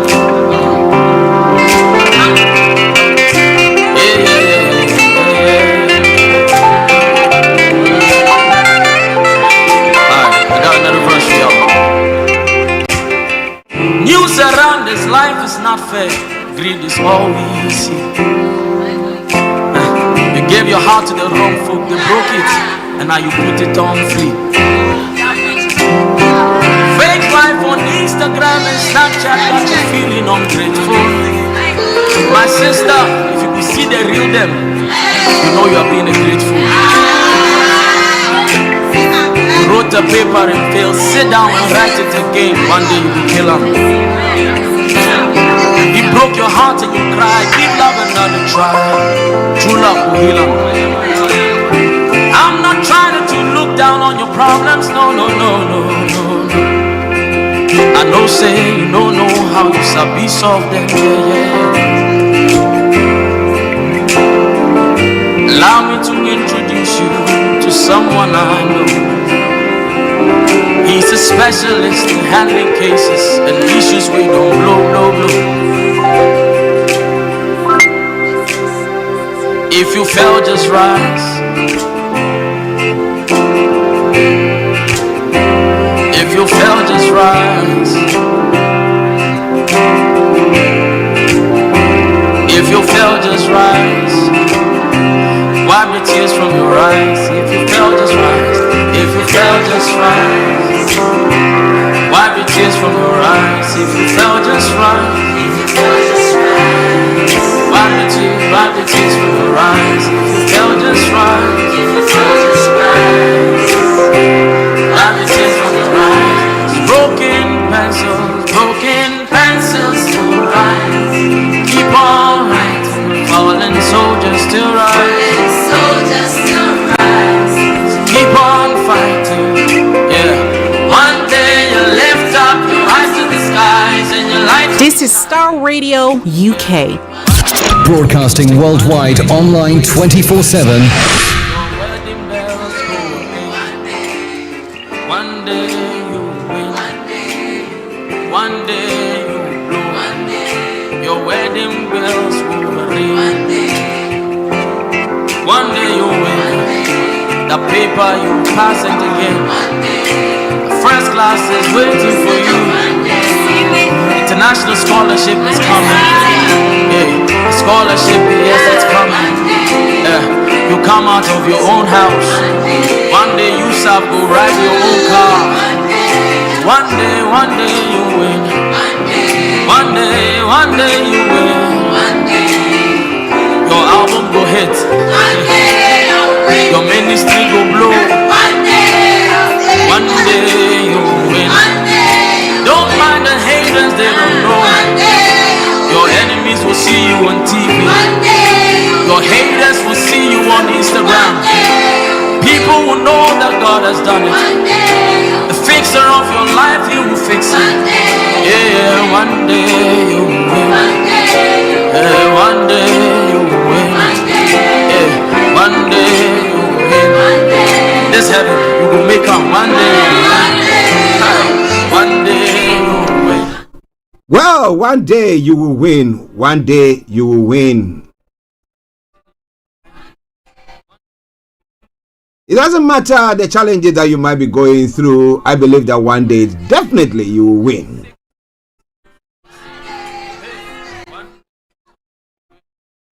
This is Starr Radio UK, your favorite African and Caribbean radio station in London. Kofi Boham for you. Somebody said I've fallen in love with his music, and that's what I bring your way this morning. So wherever you are, don't touch the dial. Starr Radio UK, your favorite African and Caribbean radio station in London.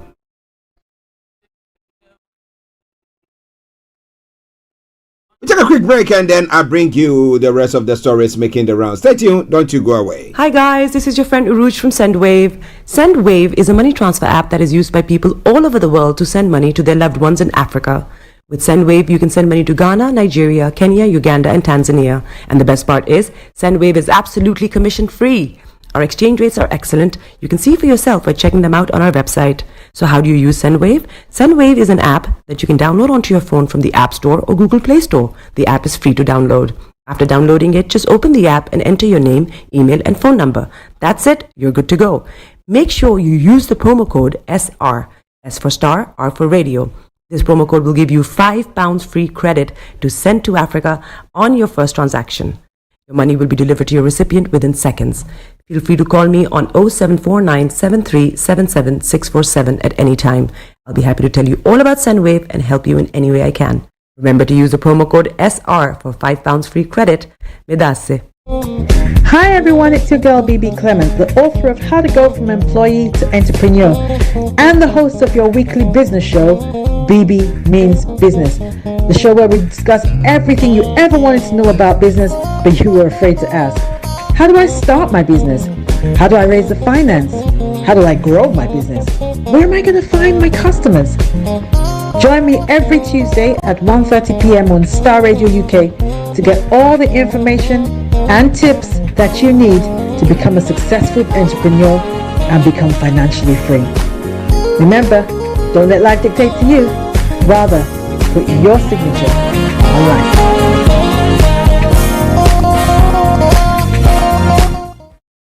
Welcome back to the program Starr Radio UK, your favorite African and Caribbean radio station in London. As I did say earlier on, the identity of the killers of Brian Agay have been released, and their pictures are being on all the media platforms, which Starr Radio UK also did our best to bring your way. These are they, Scarlett Jenkins and Eddie Radcliffe. Now, do you think they should have been protected? Do you think that is going to harm their mental health? Do you think that that is going to destroy the rest of their lives? What do you think about that? When a child commits a crime, let me put it that way, an adult crime, a heinous crime, that you think that after this one, the person should be, an adult who might have thought through all that to commit such a crime. What do you think should happen to them? Should they be, catered for or treated with kid gloves, or let the whole strength and the weight of the law come crashing on them? What do you think? Well, let's know what you are thinking about it. Yes, like the Boga killers back in the day, where they were also, their identities were revealed. They were little kids. I don't know what to call them, toddlers, because they were less than 10 years. And they committed such heinous crimes. And these two as well done same. But, the judge has decided, you know what? You destroy somebody's life, and that's nature, that heinous crime, then you also have to face the full rigors of the law there as well. And that is exactly what has happened. Well, an interview with the father of Brian Gay was saying that, the fact that it says that they were not showing any remorse and they're pointing fingers at each other, nobody taking responsibility, made it sad that they wanted them to also have a hellish time. So I'll be telling you more about what the judge has said, the sentence that has been handed down to them once, as and when I have that information coming through. But now, let's move on to stories making the rounds from first Nigeria. Aminu Gwadebe has revealed APCON's readiness to work with Yemi Cardoso, the CBN governor, to save the Naira from further depreciation. Naira depreciation has become a significant concern for the CBN, and APCON aims to provide solution. He also clarified reports about plans by Bureau de Change operators to close businesses due to shortage of dollars. Now, he in a statement, he said that to harness the strength and extensive network of Bureau de Change operators in a strategic effort to enhance the stability of the Naira, by the way, the president of the Association of Bureau de Change operators in Nigeria has called on the central bank to harness the strength. Now, Gbadabe emphasized that in light of nation's substantial forex challenges, allowing BDCs to play a more active role in economy could be instrumental in addressing these challenges. According to reports from Punch, Gbadabe also highlighted the significance of recognizing and leveraging the unique network of BDC operators. Because he said in his words, he said, we understand that it is a national issue, that it is a national epidemic because we have poor reserves. But with the new reforms taking place on the supply side, we hope we will be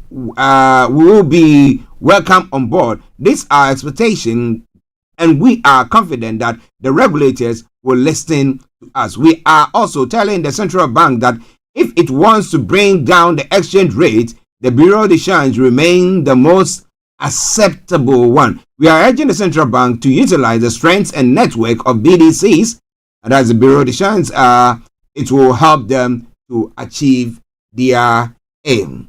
So, what do you think they need to do? He noted that no government shut down, and our members didn't shut down because we have not issued that directive. You know, in this country, once they hear Bureau de Change, they assume that we all mean the same. That arrangement is not from the national body of APCON. Well, so the APCON boss also noted that the 2.2 billion released by Afrexim Bank was insufficient to stimulate the market and significantly impact the Naira's value. Well, so we see what happens from there. Let's take a quick break and I will be with you. Please just bear with me. Just bear with me.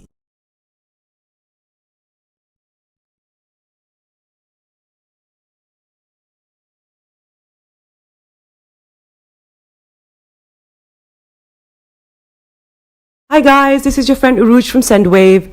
SendWave is a money transfer app that is used by people all over the world to send money to their loved ones in Africa. With SendWave, you can send money to Ghana, Nigeria, Kenya, Uganda, and Tanzania. And the best part is, SendWave is absolutely commission-free. Our exchange rates are excellent. You can see for yourself by checking them out on our website. So how do you use SendWave? SendWave is an app that you can download onto your phone from the App Store or Google Play Store. The app is free to download. After downloading it, just open the app and enter your name, email, and phone number. That's it. You're good to go. Make sure you use the promo code SR. S for Star, R for Radio. This promo code will give you £5 free credit to send to Africa on your first transaction. Your money will be delivered to your recipient within seconds. Feel free to call me on 0749 7377 647 at any time. I'll be happy to tell you all about SendWave and help you in any way I can. Remember to use the promo code SR for £5 free credit. Medasse. Hi everyone, it's your girl BB Clement, the author of How to Go from Employee to Entrepreneur and the host of your weekly business show, BB Means Business, the show where we discuss everything you ever wanted to know about business but you were afraid to ask. How do I start my business? How do I raise the finance? How do I grow my business? Where am I going to find my customers? Join me every Tuesday at 1:30 p.m. on Starr Radio UK to get all the information and tips that you need to become a successful entrepreneur and become financially free. Remember, don't let life dictate to you. Rather, put your signature on life.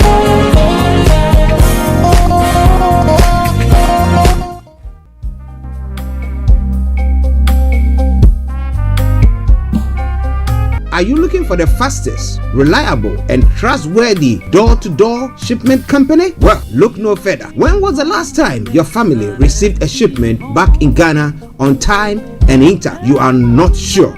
Well, Lamb Shippers, we pride ourselves with being the fastest, reliable, and trustworthy shippers you can use. You are assured of a prompt pickup anywhere in the UK by our personnel. They also make sure your items are well packaged to get to its destination in time. When it comes to door-to-door shipment, look no further. Well, Lamb Shippers, contact us on 07939009321 or 07498911820. or you can visit our website www.welllamp.co.uk. You can also drop us a mail, info@welllamp@gmail.com. Well Lamp Shippers, fast, reliable, and trustworthy.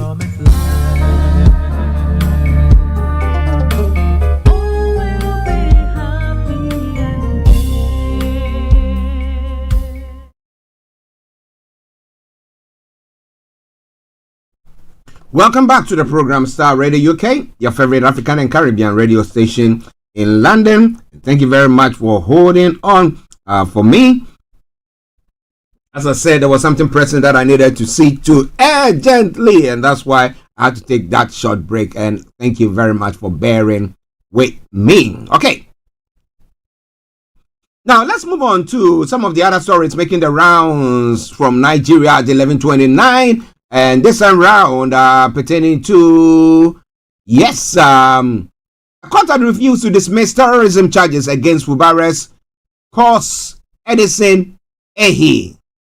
Justice Mobalaji Olajuwon of the Federal High Court in Abuja has refused to dismiss the terrorism charges brought against 5 loyalists of Governor Siminalayi Fubara of the Rivers State. The judge on Friday declined to terminate the charges as requested by Honorable Edison Ehi, the current chief of staff to the governor. The court held that Ehi was the factional speaker of Rivers State's House of Assembly, lacked legal powers to request for dismissal of the charges. Oluwajuwon upheld the submission of the counsel to the Inspector General of Police, Simon Lau, senior advocate of Nigeria, that Ehi was not yet competent to make any application until he appears in court to take his plea in the terrorism charges. Well, the question is, did he have any legal advice before he embarked on that mission? Ehi, through his lawyer, Oluwale Aladedoyen, had applied that the criminal charges against him and others be dropped on various grounds. He claimed that the Federal High Court in Abuja has no jurisdiction to entertain the trial because the alleged offenses were committed in Port Harcourt, that is Rivers State. He also claimed that he had not been indicted by the police for any offense. The request was, however, vehemently opposed on the ground that Ehi had not yet appeared before court to take his plea.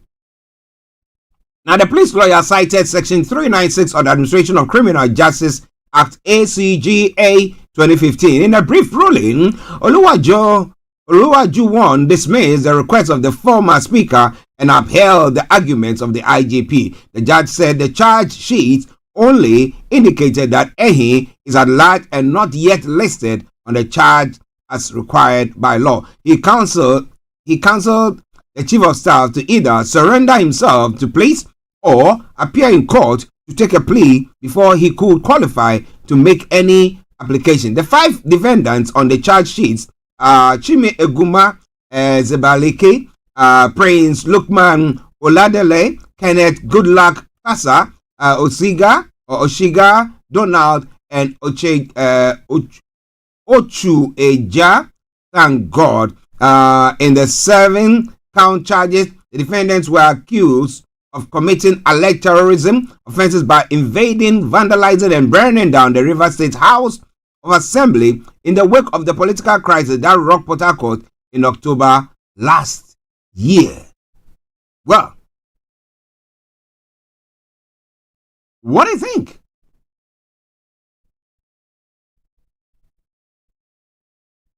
Okay, that's more going to be coming your way from there, so stay tuned and don't touch the dial. In another story that is developing as well, a former lawmaker, Shehu Sani, has challenged the Katsina elders on the alleged threat to the federal government over the relocation of the Federal Airports Authority and some departments of the Central Bank of Nigeria, from Abuja to Lagos. Now, Sani made a remark in the post on Friday on his official X handle. He acknowledged that the elders were free to express their opinions as citizens and exercise their right to challenge any act of unconstitutionality. However, Sani questioned the morality of their action, pointing out that they were silent throughout the 8 years their son was the president. The post reads, eminent and respected Katsina elders came out hard on the federal government in a press conference against the relocation of some federal establishments. They have the right to freely express their opinion as citizens and as elders.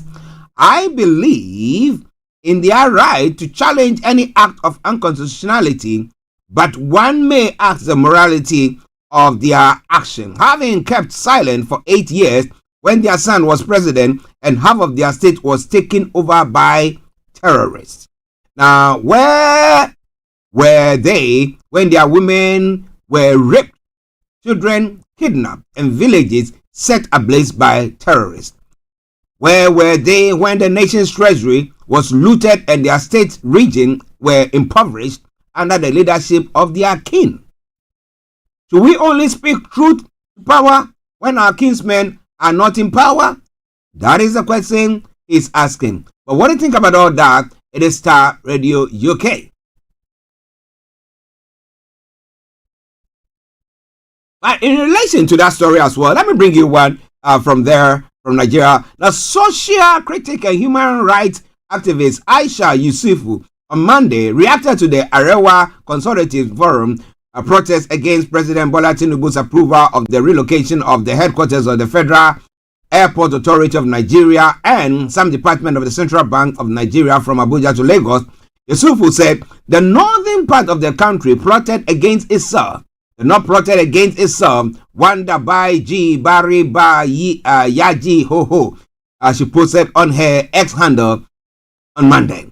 Now she said that fan confirmed that the federal government had decided to relocate its headquarters from Abuja to Lagos. Now, according to an internal memo signed by FAN's managing director Olubunmi Kuku, Nigeria's aviation minister Festus Keyamo directed that the agency's headquarters be relocated from Abuja to Lagos. However, the ACF had, in a statement by its National Publicity Secretary Professor Muhammad Baba, described the move as deliberate plot against the northern region. The forum said the development was a disturbing pattern of antagonistic actions against the interests of North and other parts of the country.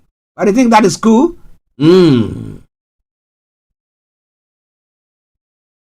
Sanusi, who was the former governor of the central bank, has also come in support of that as well. So what do you think is happening there? Listeners, this is all coming your way from Starr Radio UK, your favorite African and Caribbean radio station in London.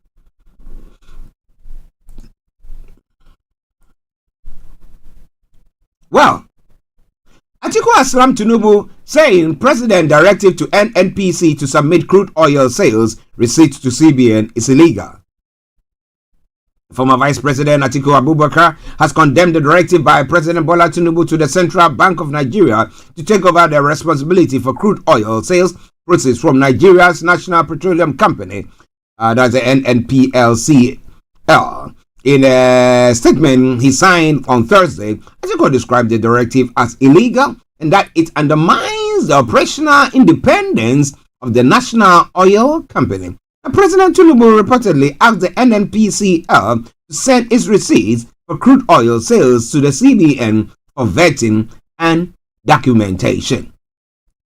The directive, according to reports, was aimed at ensuring accountability and transparency. Atiku, who was the presidential candidate for the People's Democratic Party in the 2023 election, said, whatever may be the merit of President Tinubu's action, it violates the legal status of the NNPCL. He argued that by the order, the president has wrested control of the finances of the state oil company and handed it over to the CBN.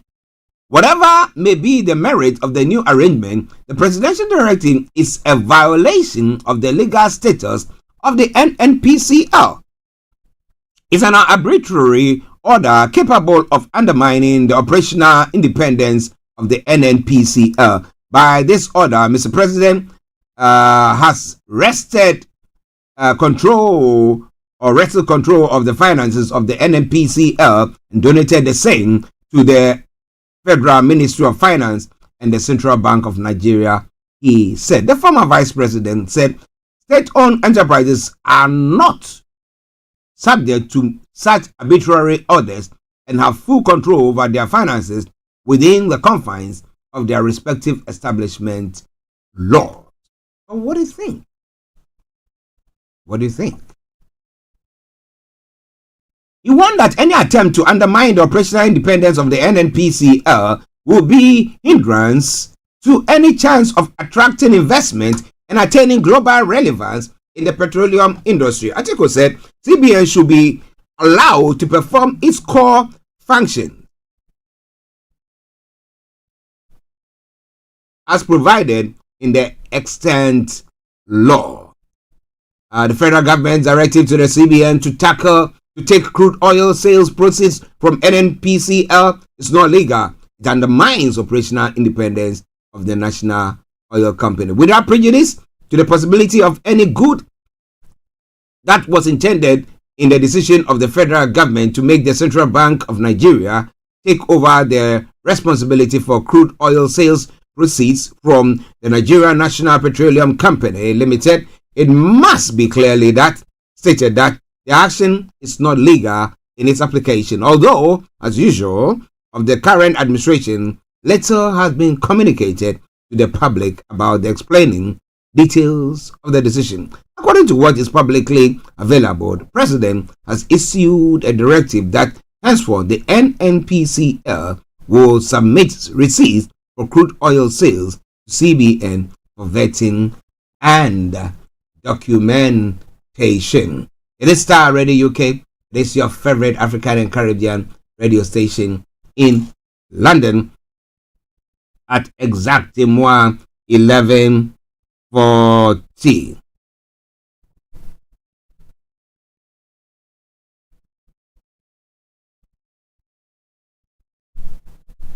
All right, so going on, looking at some of the other stories making the rounds in Nigeria. As I did say earlier on, unknown gunmen have murdered a prominent traditional ruler in Kwara State in his palace. Another sad reality was that after killing the monarch, the yet to be identified armed men kidnapped his wife to an unknown destination. Reacting, the state governor, Abdul Razak, charged security agencies to get to work and bring the perpetrators of the evil act to book. Now, it looks like they are taking the whole thing to the higher echelon.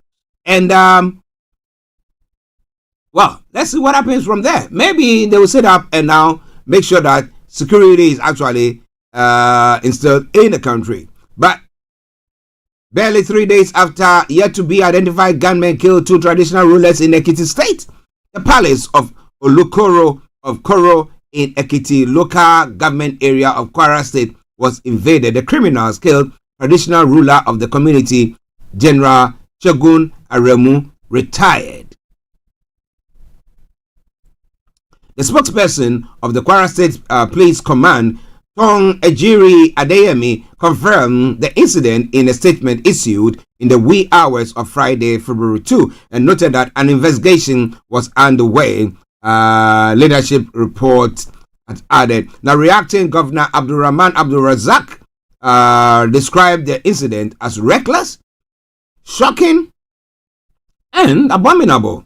In a statement signed by the Chief Press Secretary Rafiu Ajekai, Abdul Razak charged the security agencies not to spare any resources to track down the perpetrators, free the spouse, and others taken away and bring them to book. How easy can that be done?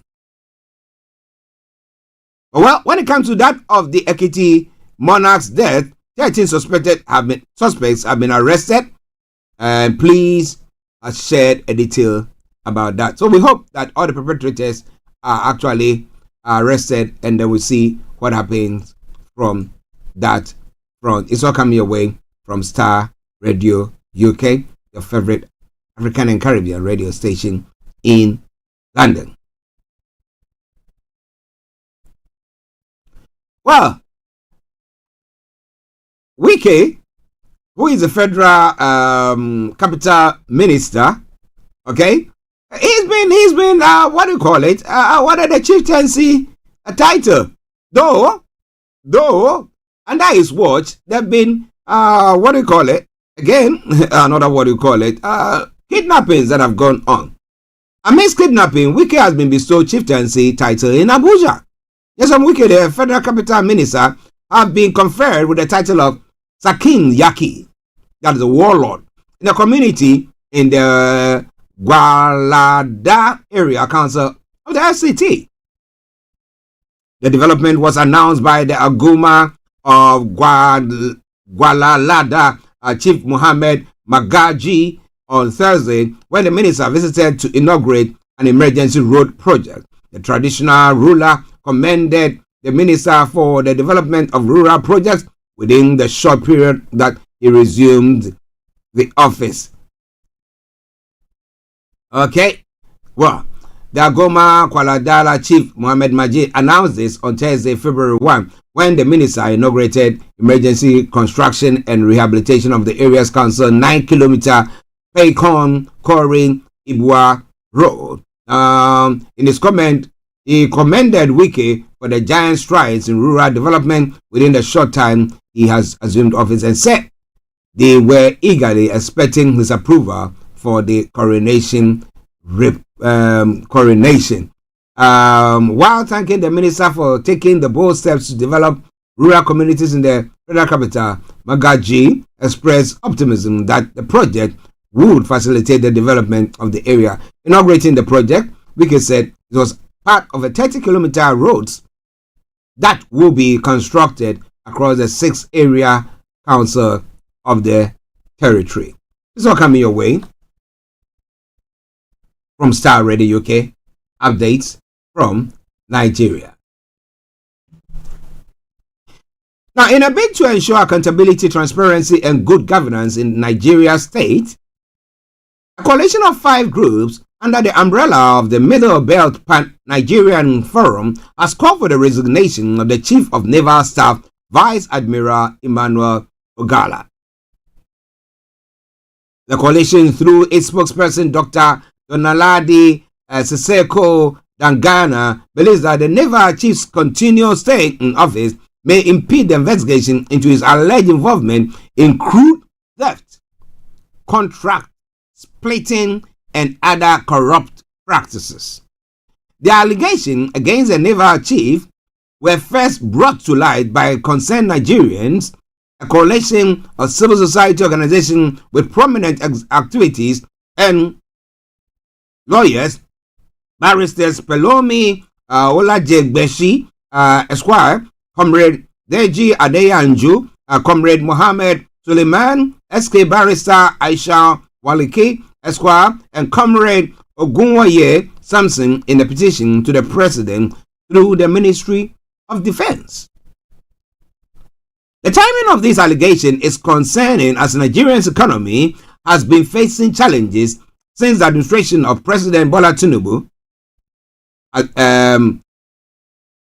assumed power. Now, the coalition therefore appeals to the federal government led by President Tinubu to take immediate action and ensure a thorough investigation into the alleged activities of the corrupt naval chief. The fear that further delay could cause irreparable damage to the country's crude oil resources. The coalition recalled that the People's Gazette, an online platform, had in a well-detailed report revealed his alleged role in facilitating a loosely coordinated bunkering of Nigerian crude oil, as well as involvement in multi-billion naira contract splitting, fraud, and other corrupt activities. Initial investigations conducted by the newspaper estimated that the naval chief had accepted bribes totaling over $170 million. Well, it's an allegation. That's what the undercover, or yes, the journalists have reported there. But what do you think? What is the way forward for the president? Because he seems to be cracking the whip and everybody seems to be sitting up and doing the right thing. Is it time for him to crack the whip on this one as well? Will it not be he trying to, ruffle the feathers of the naval officer or the armed forces there? What do you think about all that? 11:48 the time. Star Radio UK, the station, the morning show, the program, one other story, and then we move on to other parts of Africa as well. Star Radio UK, updates from Nigeria.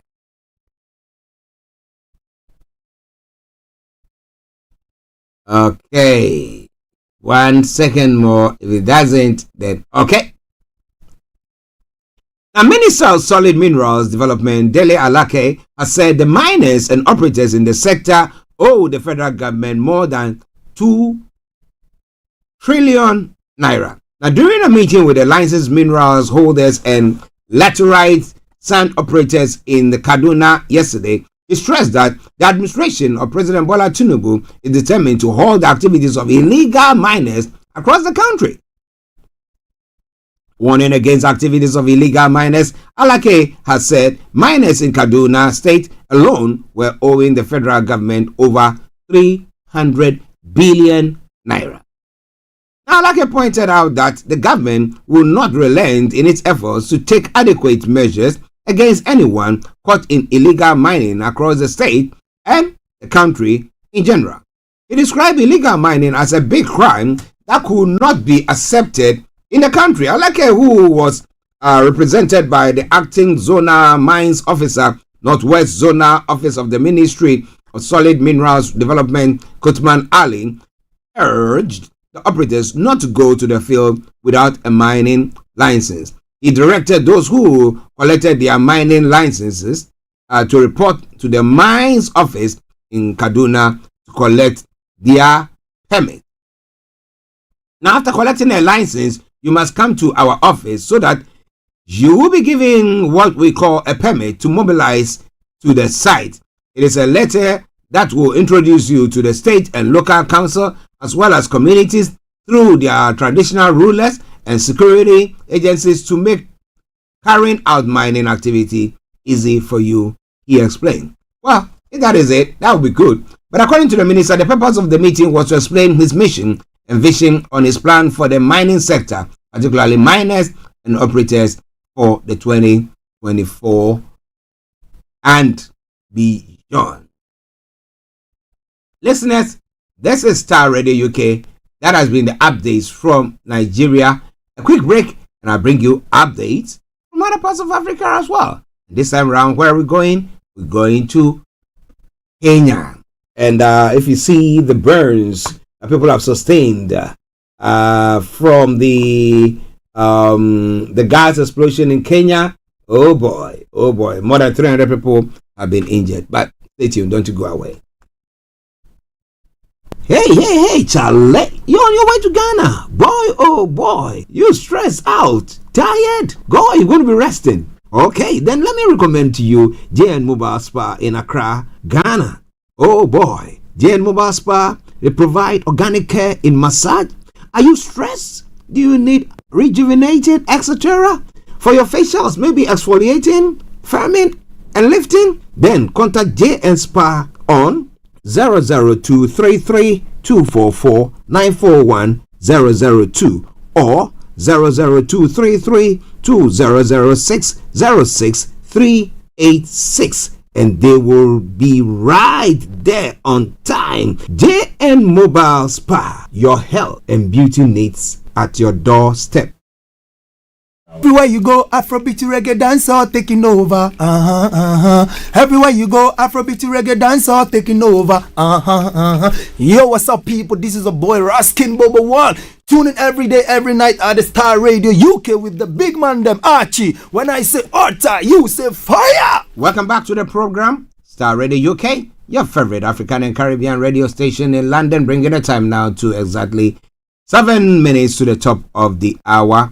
And it is the Friday edition of the morning show. I remain yours sincerely, your one and only Archie. Now, in other parts of Africa as well, Kenya, please, updates on Nairobi massive gas explosion that I'm seeing some of the pictures and it's making my skin crawl. Early Friday morning, Kenyan firefighters were still holding a warehouse after a vehicle loaded with gas exploded, igniting homes, vehicles, and businesses in Nairobi. The Assistant Inspector General of Police revised the death toll to at least 3 fatalities. Around 270 people were injured. Assistant Inspector at the scene said, "We have around 271 people who are admitted in various hospitals in Nairobi, with Mama Lucy Hospital having the bulk. 140 are there. The rest of the resident hospitals have various numbers. 21 were treated on site and allowed to go back to their homes. We have 3 fatalities. That is as at now." The inferno started at around 11:30 p.m. that's Thursday in the Miradi area of the Nairobi neighborhood of Embakasi. A number of residents are likely inside their homes when the fire reached their houses. A local MP feared the death toll would rise. There is still a search going on whether there are bodies which have been burnt in various houses, and we are asking Kenyans to pray for us.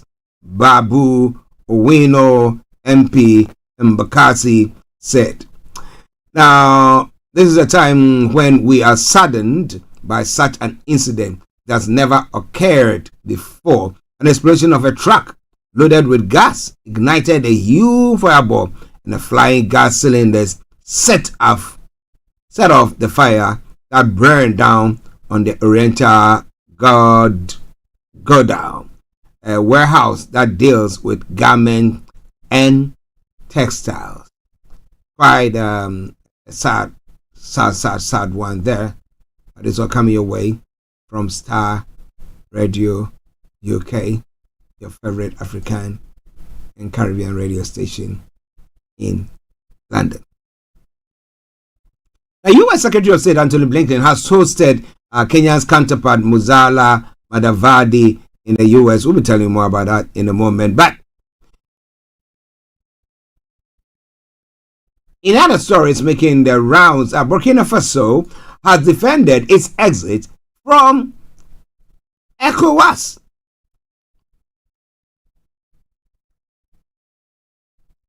It didn't come as a complete surprise, though, especially after the Niger coup last July. The Burkina Faso Prime Minister justified the decision in Ouagadougou yesterday that on January 28, Burkina Faso, Mali, and Niger took the historic decision to withdraw from the Economic Community of African States. It is a carefully considered decision. West African states, that's how they put it. So there is a typo there. We made it Est. The W wasn't. Now, which came after a thorough analysis of institution and the potential consequences of a withdrawal. Apollinaire Joaquin Eliem de Tembela said, authorities believe ECOWAS doesn't meet the aspirations of the Sahelian people anymore, rendering the AES alliance necessary. A Premier Minister Apollinaire Joaquin Cholem de Tambela condemned ECOWAS sanctions against his country, Mali and Niger, and also accused the bloc of failure to assist its member states. Now, instead of an ECOWAS of the people, the organization has become a technocratic tool, which that ultimately deviated from the legitimate aspirations of the West African people. Now, for proof, we have noted ECOWAS indifference when our valiant people were massacred, or as our fellow citizens endure humanitarian crisis, or in the face of the numerous destabilization attempts our states have encountered, he said. Burkina Faso says it has notified the 15-nation bloc of its decision. The AES countries have called on their population to mobilize in support of MOVE in coming days. Well, if that will serve their purpose, someone will say, why not? Because at the end of the day, how we serve the people, our people, and whatever decision that we are making, our people will feel good and improve their lives. That is what matters, isn't it? That is all coming your way from Starr Radio UK. Okay. Let me have a sip of water. My apologies there. A sip of water will do me good. Okay.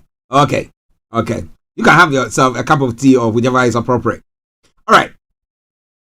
Now, residents of a swampy area in central South Sudan battle with cattle herders who moved in looking for water and pasture during the dry season. And at least 38 people were killed and 52 suffered gunshot wounds, officials have said. The fighting started Wednesday and tensions remained high on Thursday night, with officials reporting minor clashes and apprehension over revenge attacks in the remote areas.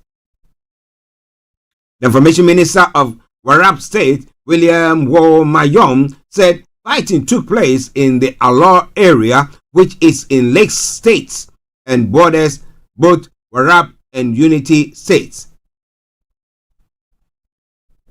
Mayom said security forces has been sent to claim or to calm the situation and to make the move the cattle herders away from the disputed wetlands. The violence has been de-escalated, but minor clashes are still being reported in inaccessible swampy areas, and casualties cannot be fully verified. A spokesperson of the police for Lake State, Major Elijah Mabo Makuach, has said 19 of the dead and 17 of the wounded were civilians from Warrap State, and 19 of the dead and 35 wounded were from Lake State. Makuach said young herders from Warrap migrated to the Alor area with their cattle 2 weeks ago and began burning brush and temporary shelters of residents. He said the herders were looking for pasture and water in the swampy lands of Alor. The bloodshed came 4 days after at least 52 people, including a UN peacekeeper, were killed and 64 wounded by gunmen who attacked villages in Abyei, an oil-rich region that is claimed by both Sudan and South Sudan. Officials said that violence also arose from a dispute over land. Now, South Sudan won its independence from Sudan in 2011 after more than 39 years of war, and then plunged into a ruinous internal conflict from 2013 to 2018. The stagnated development, many guns remains in the hands of civilians who fought in those conflicts, and that makes it very dangerous. A minute after 12 the time, Starr Radio UK, the station, the morning show, the program. I want to talk about insecurity, unrest, and terrorism activities in our part of the world, in Africa and some of the sub-regions, and some part in Asia as well. The terrorist threat from Al-Qaeda and Islamic State group and their affiliates remains high in conflict zones in Africa and Afghanistan. The threat levels have risen in some regions, including Europe. UN experts said in a new report. The panel of experts said in the 23-page report that the relationship between Afghanistan Taliban rulers and Al-Qaeda remains close, and unnamed member states report that the high concentration of terrorist groups in the country is undermining the security situation in the region. The greatest threat with Afghanistan still comes from the Islamic State, with its ability to project into region and beyond, the experts said in a report to the UN Security Council covering the period until December 16, 2023, which was circulated Wednesday regionally. They pointed to a succession of attacks in neighboring Iran, Pakistan, and threats in Central Asian nations. The panel said, however, that while none of the Al-Qaeda affiliates groups have recovered the capability to launch long-range operations, they harbor global ambitions, and it said covert and calibrated efforts to rebuild capability have been reported. Well, listeners, it is Star Radio UK. It is your favorite African and Caribbean radio station in London. We'll be going to Ghana, but that will be before the Haiti story. Now, more than 2,300 people were killed, injured, or kidnapped in Haiti from October to December last year. A nearly 10% increase compared with the previous quarter, according to a new UN report released.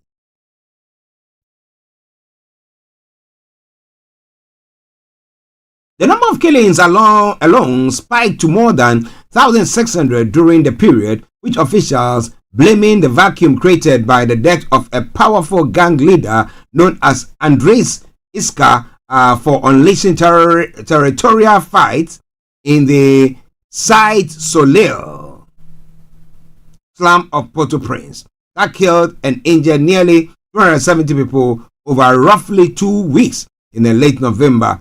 Iska has been identified as Iska Andres and Iska Andres. One is Andres and one is Andres. The authorities said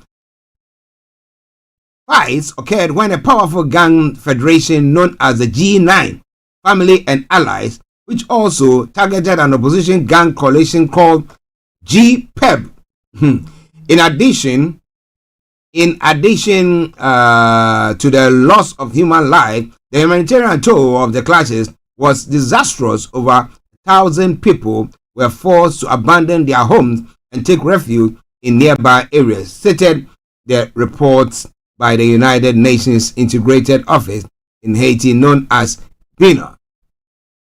Officials said at least 262 gang members died in the last quarter, but noted that the losses were barely felt given that the ease of recruitment among the poor population living under their control enabled them to replenish their ranks rapidly.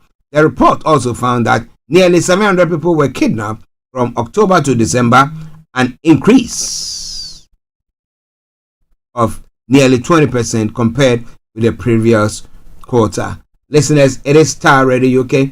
A sad one there, but the question is, how can that be solved for them? At 6 minutes past 12, let's go to Ghana as well to look at some of the stories making the rounds there. It has emerged that at the High Court in Accra, that's the Human Rights Division, that Justice Nicholas Mensah Abodakpi, who is handling the case filed against the Office of the Special Prosecutor, has retired. And Justice Abodakpi has adjourned the case in which the former secretary of the Interministerial Committee on Illegal Mining, Charles Bisu, is seeking an enforcement of his fundamental human rights against the Office of the Special Prosecutor for hearing. Mr. Bisu, the plaintiff, and his lawyers were to comply with directive to file written submissions and for others to also comply with the others. But when the case came up in Thursday, February 1, the parties were informed that the sitting judge has retired. Charles Bisu, the plaintiff, his lawyers, and the prosecutor of the OSP were present in court. Now, Charles Bisu, who is seeking for the enforcement of his human rights, is asking for the following reliefs from the human rights: quash or cancel the arrest warrant issued against the applicant by the second respondent to the first respondent. Again, quash the first respondent notice declaring applicant wanted. And then the third one, compel the first respondent to comply with the provisions of legal instrument 2374 by providing applicants with a copy of the petitions forming the basis of the investigations being conducted by the first respondent, in respect of which the applicant is deemed to be a person, to be a necessary person. And then D, prohibits the first respondent pending the determination of suit number from applying for arrest warrants and hounding the applicant in the name of investigation. Quite an interesting one, isn't it? But this all coming away from Starr Radio UK, your favorite African and Caribbean radio station in London. Let's take a break. We come back and I take you to other parts of the world, and lots more going to be coming your way. Just stay tuned. Don't go away. Hi guys, this is your friend Uruj from SendWave. SendWave is a money transfer app that is used by people all over the world to send money to their loved ones in Africa. With SendWave, you can send money to Ghana, Nigeria, Kenya, Uganda, and Tanzania. And the best part is, SendWave is absolutely commission-free. Our exchange rates are excellent. You can see for yourself by checking them out on our website. So how do you use SendWave? SendWave is an app that you can download onto your phone from the App Store or Google Play Store. The app is free to download. After downloading it, just open the app and enter your name, email, and phone number. That's it. You're good to go. Make sure you use the promo code SR.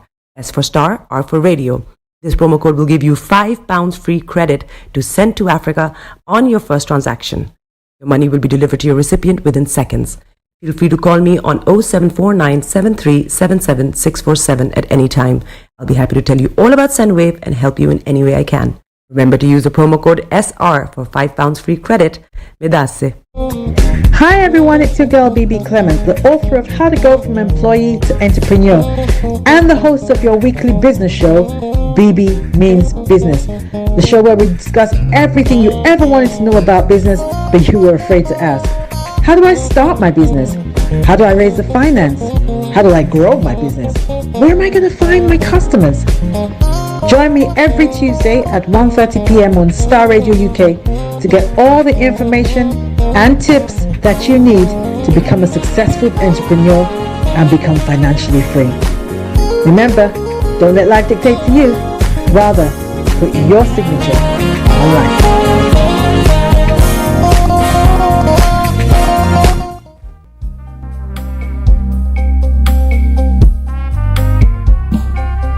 Are you looking for the fastest, reliable, and trustworthy door-to-door shipment company? Well, look no further. When was the last time your family received a shipment back in Ghana on time and in time? You are not sure? Well, Lamb Shippers, we pride ourselves with being the fastest, reliable, and trustworthy shippers you can use. You are assured of a prompt pickup anywhere in the UK by our personnel. They also make sure your items are well packaged to get to its destination in time. When it comes to door-to-door shipment, look no further. Well, Lamb Shippers, contact us on 07939009321 or 07498911820. Or you can visit our website www.welllamp.co.uk. You can also drop us a mail, info@welllamp@gmail.com. Well Lamp Shippers, fast, reliable, and trustworthy.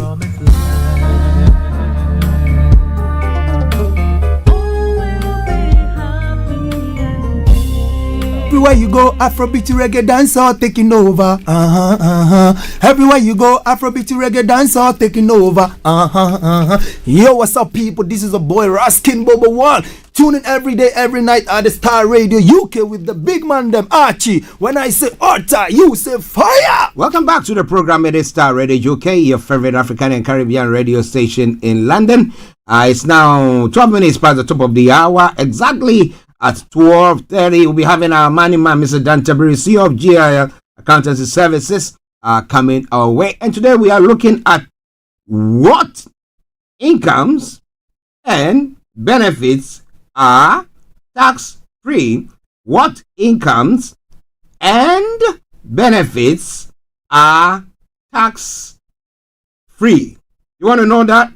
But maybe you got some income, you didn't declare it, and the next moment the tax man is after you, and you're thinking, oh my goodness, it's because you didn't know. The good book says, for lack of knowledge, my people perish. You don't want to perish when it comes to your finances, right? So make sure your doubts are logged on, and everything that we're going to be discussing pertains to the UK front. All right, then? Yeah. But you can listen to it wherever you are in our part of the world. Maybe if you apply it in your area, it will help you upgrade it to know how to improve on your finances and stuff like that. Why not? But it's only applies to that of the UK. So we're going to move on. Don't touch the dial. Starr Radio UK, your favorite African and Caribbean radio station in London. That will be exactly at 12:30, Mr. Dan Tabiri on the Money Hour. Well, so still touching on one other story from Ghana before we move on from there. The Ghana Police Service interdicts officer for allegedly assaulting a member of the public. That is the first one, right? Let's see what happens on that. They go around slapping people, beating people. You have the military beating people, slapping people. And I'm like, where is the rule of law? What has the person done to, to be receiving such a beating or such treatment from somebody who is supposed to uphold the law? Well, okay, let's touch on this final story and then I'll move on to other parts of the world. Now, the Office of the Special Prosecutor, led by Kisi Ejabing, has returned all financial assets seized from the home of former Sanitation Minister Cecilia Abena-Dapaah.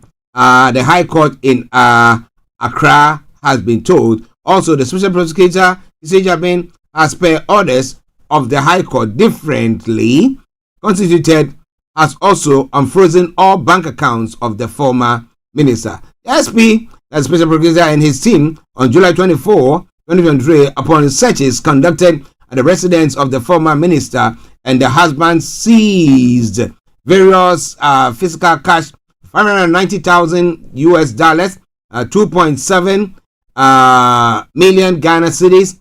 But after withdrawing all cases against the minister on January 25, citing jurisdictional issues, the court ordered him to return the assets within 72 hours. In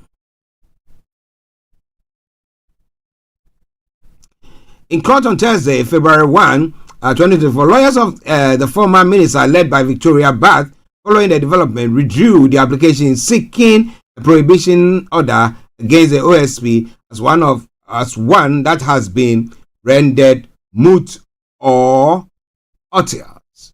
Okay, she said the withdrawal was consequent on recent development where SP, that is Special Prosecutor, had indicated that his investigation against their client had not revealed any corruption or corrupt related offenses. Okay, listeners, Star Radio UK, your favorite African and Caribbean radio station in London. Now let's come to other parts of the world as well.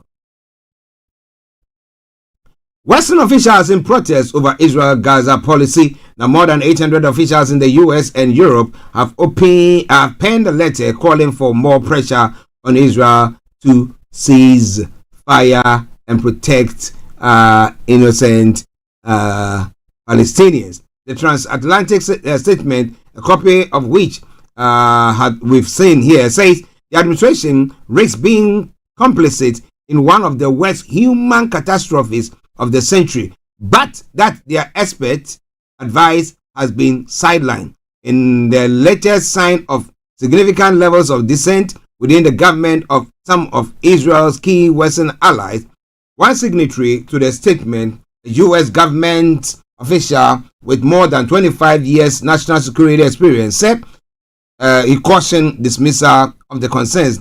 The voices of those understand the region and the dynamics were not listened to, said the official. And we see things before our eyes unfolding that is likely to escalate. The statement is signed by civil servants from the US, the EU, and 11 European countries, including the UK, France, and Germany.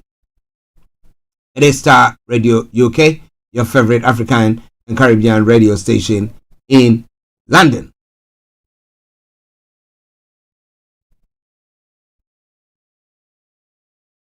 In another development, a former CIA officer has been sentenced to 40 years in prison for leaking a trove of classified hacking tools to whistleblowing platform WikiLeaks. Joshua Schultz was also found guilty of possessing child abuse images. The prosecutors have accused him of leaking the CIA Vault 7 tools, which allows intelligence officers to hack smartphones and use them as listening devices. They said the leak is one of the most brazen in U.S. history. Now, Schultz 35 shared some 8,761 documents to WikiLeaks in 2017, amounting to the largest data breach in the history of the CIA, a U.S. Justice Department said. He denied allegations that he was convicted on the various counts at the 3 separate federal trials in New York in 2020, 2022, and 2023. Starr Radio UK, your favorite African and Caribbean radio station in London. Now, in Malaysia as well, Najib Razak, incarceration for the $1 million. Let me get it all right for you. Former Malaysian Prime Minister Najib Razak 12-year sentence for corruption has been halved by the country's pardons board. Najib was jailed in 2022 over the embezzlement of Malaysia's state-owned wealth fund, One Malaysia Development Berhad.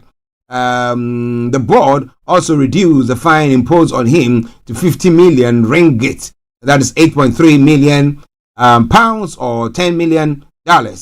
Najib must pay this in full to secure his release in August 2028. So if he's not got that money, how would he be able to pay for that? Somebody say, who gives a hoot? Well. It is all Starr Radio UK. Now in China as well, Chinese billionaire banker Bao Fan, who has been missing for almost a year, has resigned from all roles at his firm, China Renaissance Holdings. He stepped down for health reasons and to spend more time on his family affairs, the bank said in a statement. Mr. Bao's unexplained disappearance in February last year shocked China's businesses and investing community. Now, just days later, China Renaissance said he was cooperating with authorities who were conducting an investigation. In its latest filing, the company said co-founder Xi Jinping will assume Mr. Bao's most senior roles. Mr. Bao has no disagreement with the board, and there is no other matter relating to his resignation that needs to be brought to the attention of the shareholders. It added, however, did not provide any details about Mr. Bao's whereabouts. He was one of China's most high-profile bankers with a client list that included internet giants Tencent, Alibaba, and Baidu. Listeners, this is Starr Radio UK.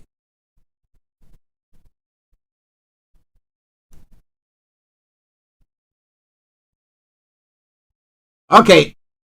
In a final story before we come to the UK front. Now, the users of a sonar boat came to the rescue of a Tesla plunged into a fjord in Norway. Now, eyewitnesses video show the car sinking into the water in Oslo before nearby sonar goers pull a driver and passenger out of the frigid water. Now, boat captain Nicolai Nordal said the VG that motorists were able to warm up in the sauna afterwards. The car was later pulled out from the water using a tow truck. But listeners, this is Starr Radio UK. We come to the UK front now. Now, Brian Gay's killers have been named as Scarlett Jenkins and Eddie Radcliffe.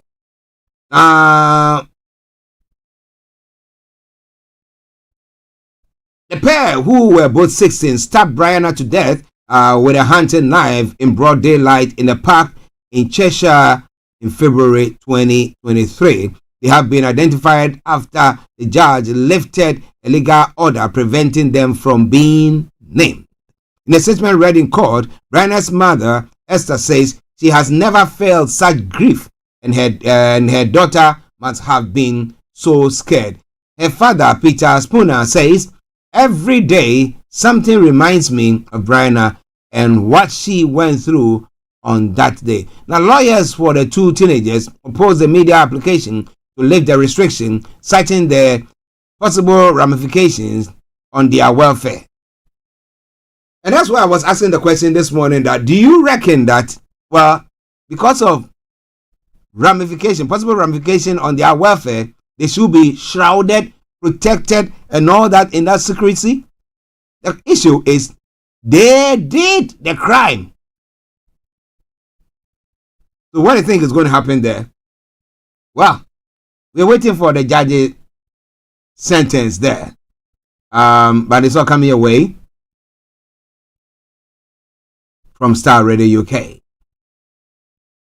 The information says that the proceedings have resumed, and we now hear the mitigation speeches for Brian's killers. Richard Pratt, KC, defense counsel for Scarlett Jenkins, addresses the court first. He refers to what the prosecution said about Jenkins confessing that she had killed Brianna to her psychiatrist after she was convicted.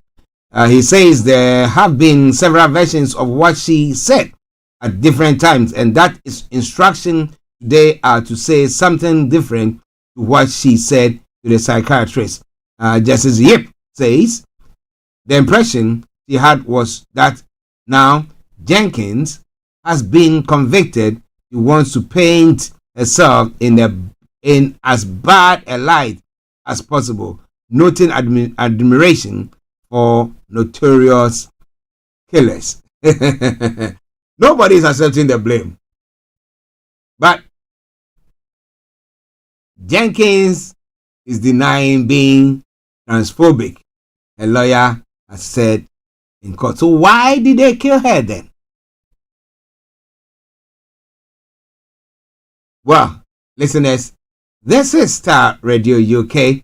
Let me bring you one other story, and then we bring the program to a close. The first part of the program to close whilst we wait for Mr. Dan Tabiri, CEO of GI Accountancy Services, to come our way with the Money Hour. So stay tuned, don't you go away. The Clapham suspect, Clapham attack suspect Abdul Shakur Sidi was convicted of sex offense in 2018. The story says the suspect in Alkali attack in South London was convicted of a sex offense in 2018 and was later granted asylum after applying 3 times. The police are looking for Abdul Shakur Ezedi, 35, who was last seen in North London on Wednesday evening. A mother and her 3-year-old daughter, hurt by the corrosive substances, could have suffered life-changing injuries in the attack. And police have warned people not to approach Ezedi and to instead call 999. The 31-year-old woman and her daughter remain in hospital along with her older daughter of 8. 5 police officers were injured as they responded, as were 4 members of the public who tried to help. The attack took place near Clapham Common at about 19:25 hours on Wednesday. The suspect attempted to escape the scene in the car but crashed into a stationary vehicle, then ran. In 2018, Ezedi was convicted of 1 charge of sexual assault and 1 of exposure before being granted asylum in 2021 or 2022. He received a 9-week jail term suspended for 2 years for sexual assault, and for the exposure 36 weeks imprisonment to be served consecutively, also suspended for 2 years as well. The Met Police earlier issued an image of him showing facial injuries. It was taken at the Tesco Express shop on Caledonia Road, North London at 20:48 GMT on Wednesday, about 5.4 miles away from the Alkali attack on Lesser Avenue in Clapham. So, if you happen to see him anywhere, can you let the authorities know? But listeners, it is Starr Radio UK. We're going to take a break, and once we come back, I'll be bringing you Mr. Dan Tabiri, who is the CEO of GIL Accountancy Services. Now, you have any issue pertaining to your accounts? Well, I know that people have to now file their taxes and all sorts. Now, if you have any worries pertaining to that, don't you worry at all. I got a solution for you. Mr. Dan Tabiri and his organization, GIL Accountancy Services, will see to that for you. But today, we're going to be looking at revenues and incomes that are tax-free. You want to know? Stay tuned. Don't touch the dial. Kofi Boham says, Broken Pencils, I'll be with you.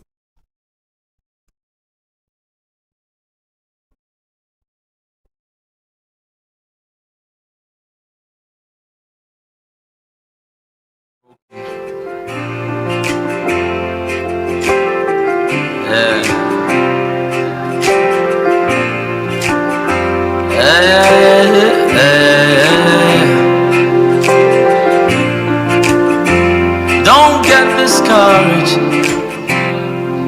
I see you fighting all the demons in your life that have wreaked heavy carnage. Don't be dismayed. I know you think that your dreams and everything that you hope for seem to delay.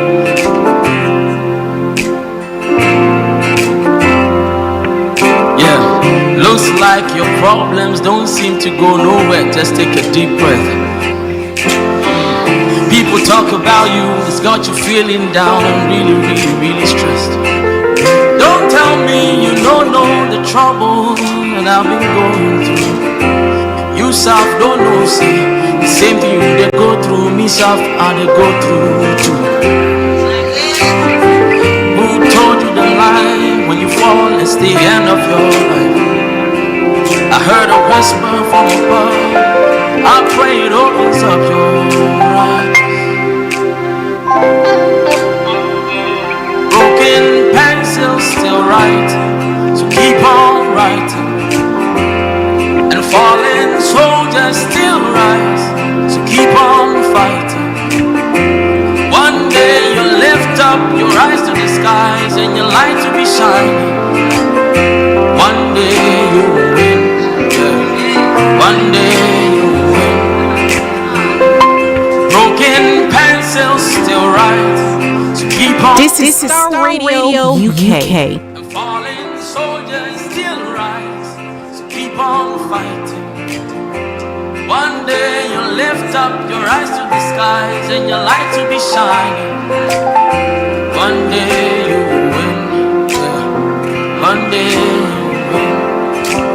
Now snap on it.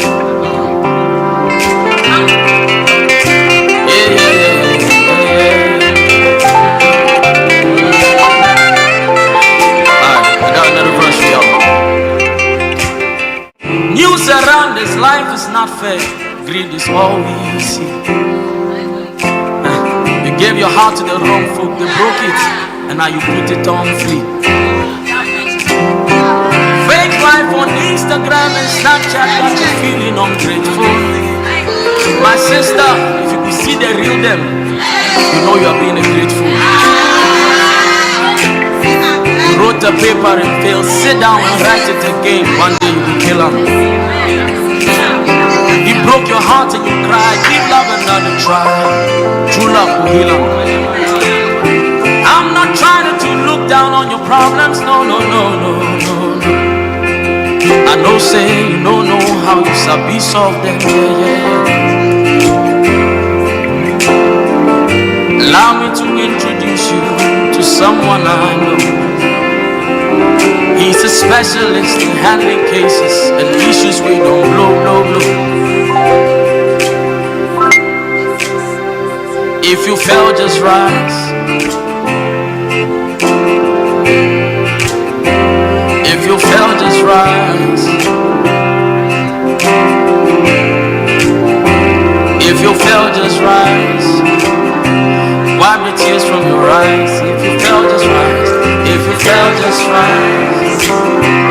Wipe the tears from your eyes. If you fell, just rise. If you fell, just rise.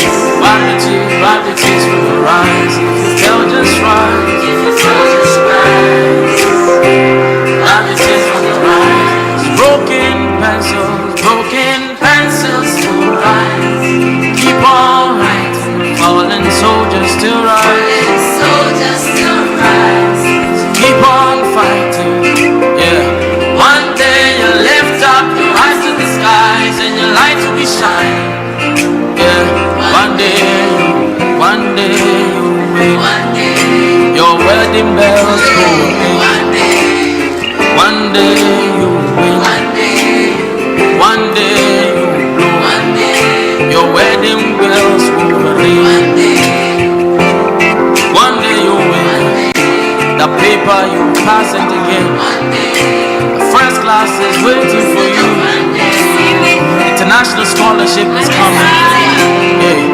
scholarship, yes, it's coming. You come out of your own house. One day you shall go ride your own car. One day you win. One day you win. Your album go hit. Your ministry go blow. One day you win. Don't mind the haters, they don't know. Your enemies will see you on TV.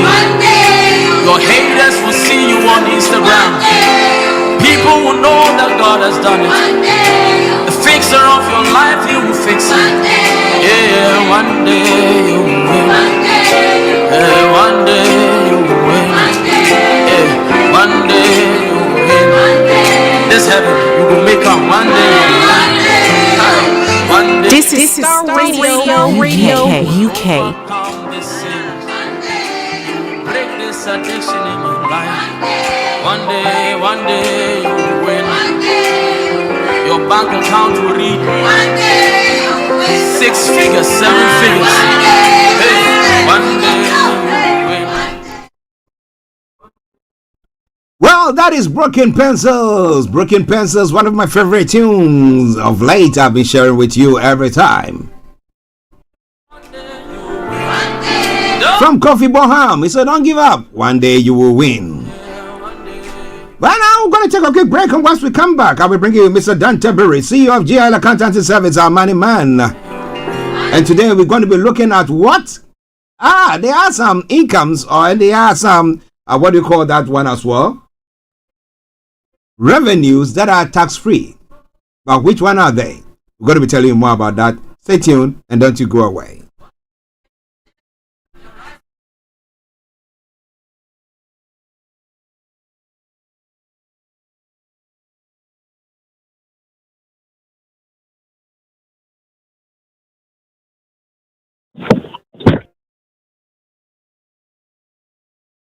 This is Starr Radio UK.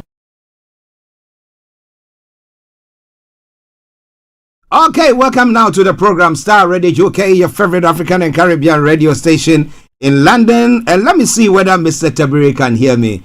Hello, Mr. Tabiri. Hello, good afternoon. I hear you loud and clear. Yes, good afternoon to you. How are you doing? I am doing great. We thank God. We thank God. Listeners, that is our money man, Mr. Dan Tabiri, CEO of GIL Accountancy Services. For all your accounting issues, I say it all the time, look no further. Just get in touch with him and he will tell you everything that you need to do or help your hand out as to how to battle anything when it comes to your finances. But this afternoon, he's here on the Money Hour, which takes place every Friday. And today is a Friday, and therefore he's made a time to be here. Then the first one for the year, a live first one for the year. And we will welcome you once again to the program, Mr. Tabiri. Thank you very much, and happy New Year to everyone. Yes, Happy New Year. And we are there's a bit of the feedback. I don't know. Let me try to work on that. I think people have been complaining about that. Let me try to see whether is it much better now? Yes, it is. Yes. Okay. Well, listeners, Mr. Dan Tabiri, for you, we'll be going to him to look at our discussions for today. And what have you slated for us today, sir? Yeah, so today is a new year. There's so much feedback I can hear myself. Okay. Just bear with me. You go on whilst I fix that. Okay. Yeah, so we want to just touch on some that individuals receive and do not have to pay any tax on. Any benefits, any allowances that are available in the UK taxes. Okay. So it's important to specify for the benefit of the listeners that this only applies to the UK taxes. Okay. Listeners, Mr. Dan Tabiri, CEO of GIL Accountancy Services, for you. And as I just announced earlier on before we came on, I said that the discussions are eligible or applies to the UK finances or financial rules, not to any other country, please. So, but if you want to, you are learning and therefore you are listening to us, you want to do something about that, or you want to learn and know what goes on here, feel free to do so. Okay, so income and benefits. Now, everybody wants free money, as you know. So if you say, well, there are some incomes and some benefits that are free from tax, people will want to know. So which are some of them, sir? Yeah, it's important to know.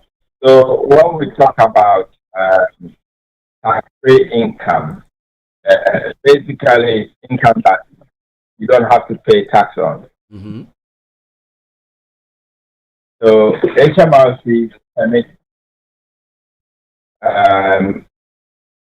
the British public to earn income tax-free in the form of certain allowances or tax relief. So an allowance is an amount of money that you can earn tax-free, and a relief is a tax reduction you claim from HMRC, either by paying less tax or having tax rebates. Mm-hmm. Yeah. So let's look at, first of all, let's look at some of the income tax rates and bands we have in the UK for individuals.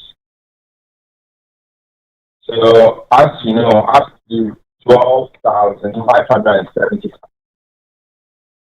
of income is tax-free for everyone who is earning below £100,000. Mm-hmm. Between £100,000, 125,000, 140,000, you start to lose your personal allowance. So anything after 125,000, you don't have any personal allowance at all. Okay. The full rate of your personal tax on all your income. Okay. Yeah. So, and then we have the basic rate. So the basic rate is earning between £12,571 and £50,270. That income would be taxed at 20%. Mm-hmm. And then we have the higher rate of. So the higher rate of income is 40% tax rate. So any income falling between £50,271 up to £125,140 Mm-hmm. is taxed at 40%. Okay. And then we have an additional rate. This additional rate is the incomes above £125,140, and this is taxed at 45%. Okay. Yeah. So everyone who earns over 12,570, whether they are employed or self-employed, is entitled to 12,570 of tax-free income as a personal allowance. So your personal allowance represents a tax-free income. Yeah. Apart from that, there are also some allowances for individuals which we can go through. Okay. So we have what we call a trading allowance. Yeah, trading allowance. And this applies, yes, a trading allowance. This applies to self-employed individuals. Mm-hmm. So you have a self-employed business, and your total income from that business within the year, if it's less than £1,000, then you are exempt from tax income. Okay.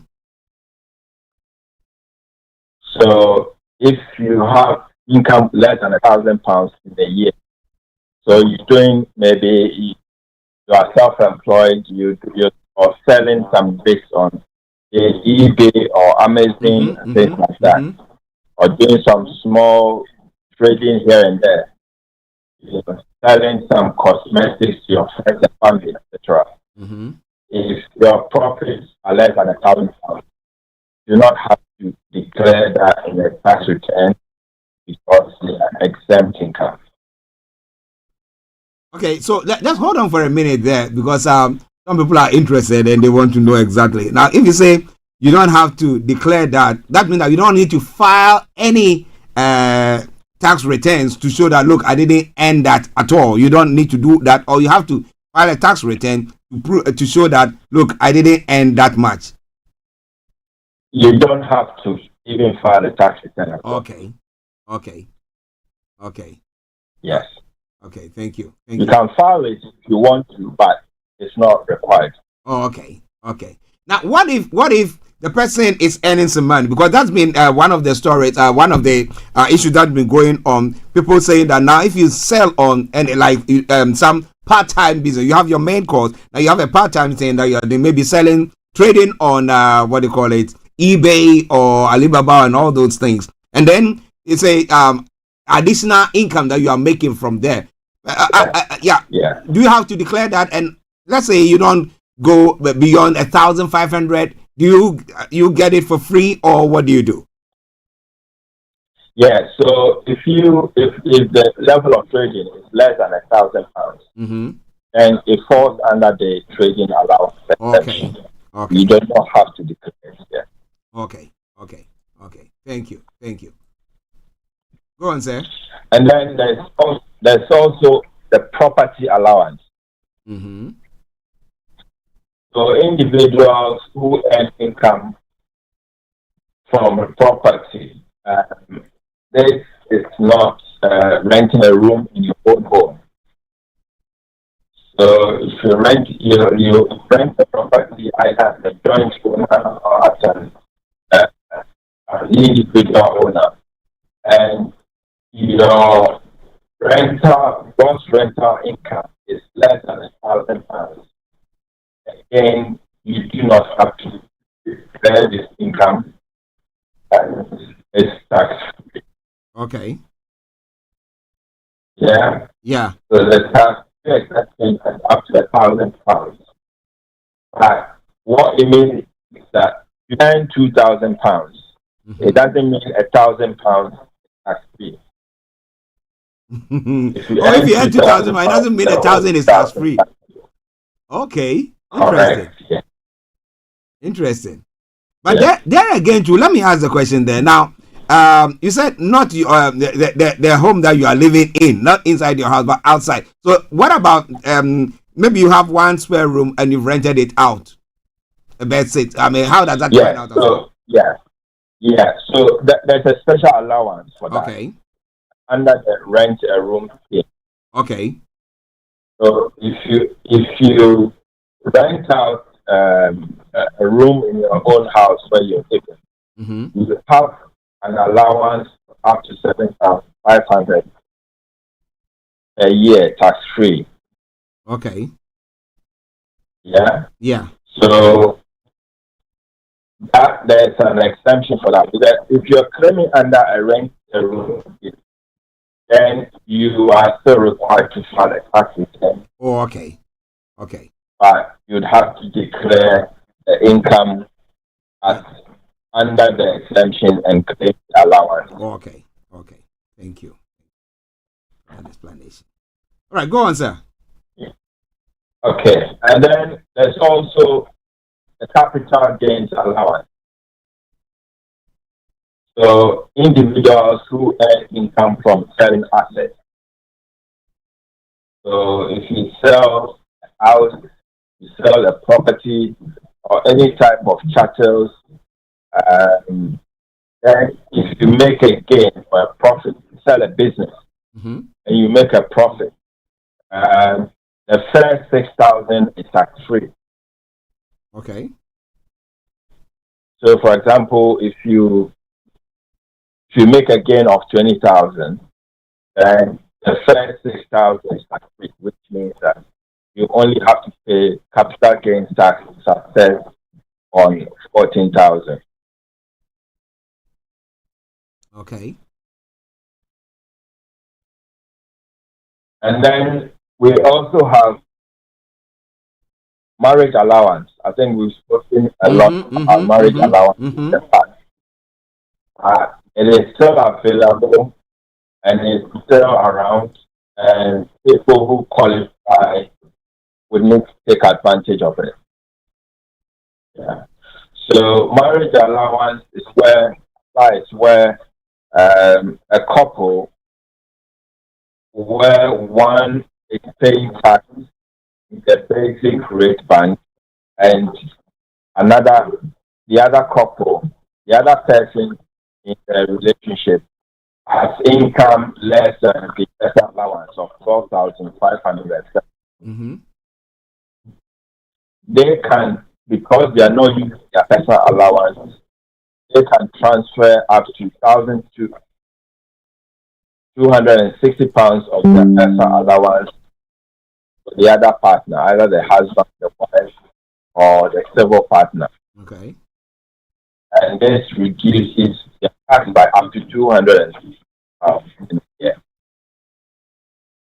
And I have to reiterate and emphasize that this allowance can be carried back for 4 years. Okay. So if you haven't claimed the allowance and you qualify for the past 4 years, you can put in a claim and HMRC will send you a check straight away. It's about £1,000.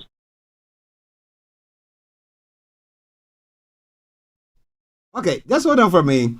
Listeners, this is Starr Radio UK, your favorite African and Caribbean radio station in London. At 10 minutes to the top of the hour. But we have got Mr. Dan Tabiri, CEO of GIL Accountancy Services, money man with us today. And we are looking at, well, some income and benefits that are tax-free. Who doesn't like money? Everybody wants a bit of relief when it comes to the monies, right? Okay, every little help, as Tesco says. So he's trying to just throw more light on everything that you need to do, and he's gone through a few of them. But stay tuned, don't you go away. If you have got any questions or even any questions pertaining to other issues, feel free to send them in, and I'll put it across to him. But until then, hold on while Mr. Tabiri takes over. Over to you, sir. Yes, thank you. So, still running through the allowances that are available. We also have the UK dividend allowance. So any individuals who own shares in a company will take any dividend. There's an allowance for this dividend. So in 2022-2023, the allowance was £2,000. So you can earn up to £2,000 and you don't have to pay any tax on it.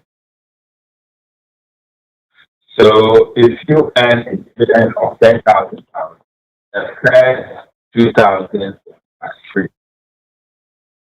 From the year 2023-2024 onwards, this allowance has been reduced to £1,000.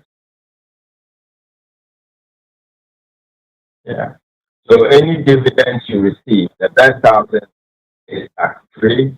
This includes dividends on shares, items, and the likes in investments.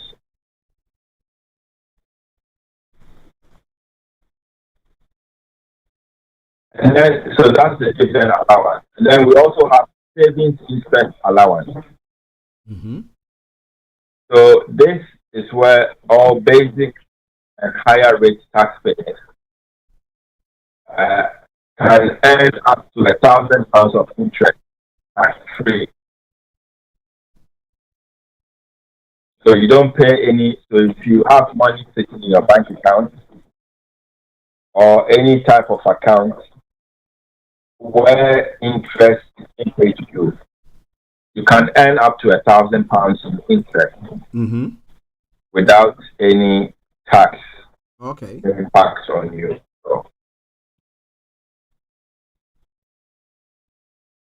So Mr. Tabiri, yes, go on, sir, go on. Also to add that any interest earned on ISAs are completely tax-free. Don't pay any taxes at all. Okay. Yes, I wanted to find out that just has it happened that somebody might have paid taxes on issues like that and had gone back to the general revenue and had gotten a rebate or his money paid back? Does that happen at all, or it doesn't? Yes, it can happen. So, for example, if you earn interest income from different sources and it has been taxed, you would have to file a tax return. Okay. To claim some of the tax back if you haven't received the full benefits of your £1,000 tax-free allowance. Okay.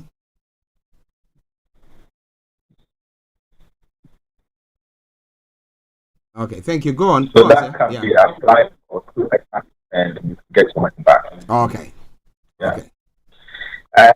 Then there's also what we call tax relief on income.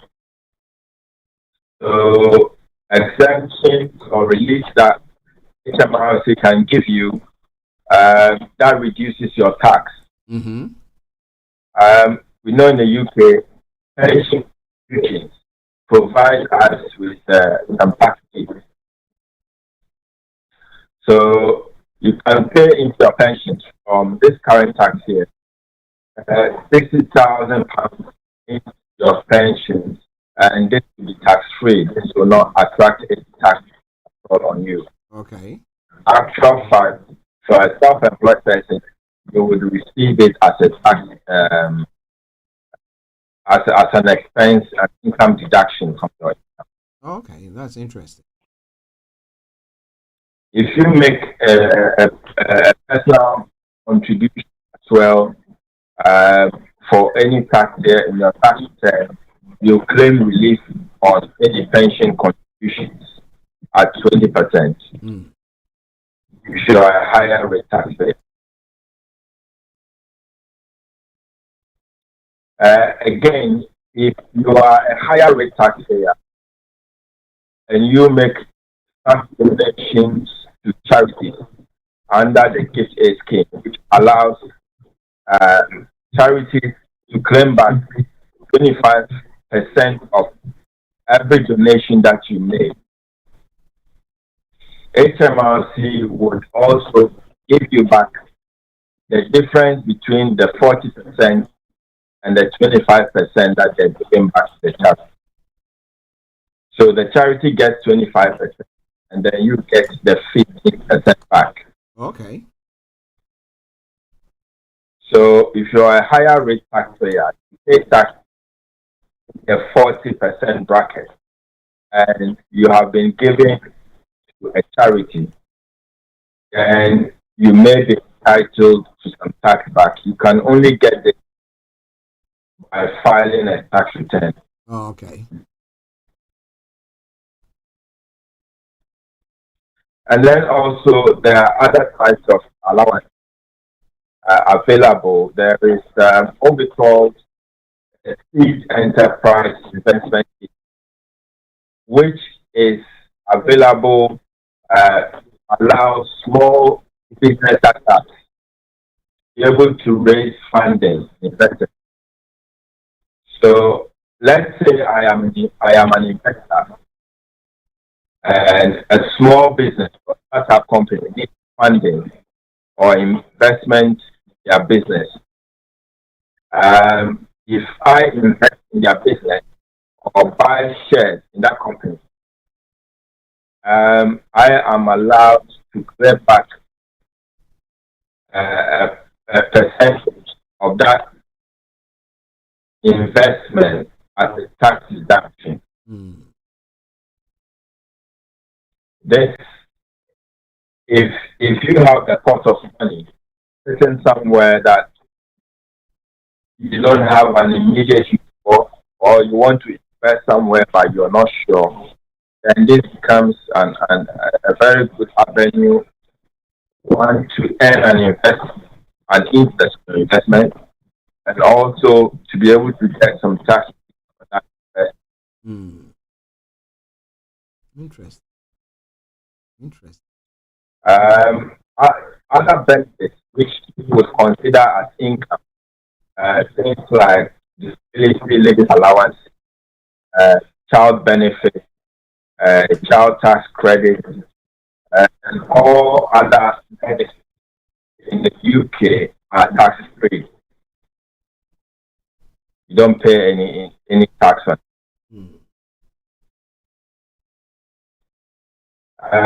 Things like premium bond prices, lottery wins, national savings and investment bonds, all are tax free.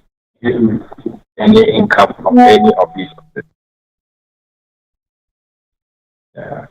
So I hope that this is important to open our eyes to some of the tax-free income opportunities out there that we can take advantage of. Wow. Listeners, Starr Radio UK, Mr. Dan Tabiri, CEO of GIL Accountancy Services, our money man. And today he's put across all that you need to know when it comes to some allowances and some benefits that are tax-free. He's enumerated them all there. But if you want to know more, you can go back to our broadcast those on the YouTube, on the Facebook, and all the social media platforms that we're broadcasting on, and re-listen to it. It will help you a great deal. And then, Mr. Tabiri, there's a question that somebody is asking. It's asking if he's a pensioner. I mean, he's paid taxes all the while, and now he's going on pension. Now, if he started claiming his pension, does he have to pay tax on it? Unfortunately, yes. So, yes, pension income. So when you are working in your working life, you receive allowances for your pension contribution. Yep. So you don't pay tax when you put money away in your pension. Okay. You get tax relief on it. When you retire and you are receiving that money as income, that is taxable. Okay. So any pension income you receive over and above your personal allowance, unfortunately, you have to pay. Well, that is for your information. Those who wanted to know who's in that issue in. Okay. Listeners, Starr Radio UK. Before we go, as I did say in the introduction, he's not just our money man who sits and presents you with all the information that you need to know, but he's an accountant. He runs a firm. He is the CEO of GIL Accountancy Services. Okay. I hope I pronounced it well. Yeah.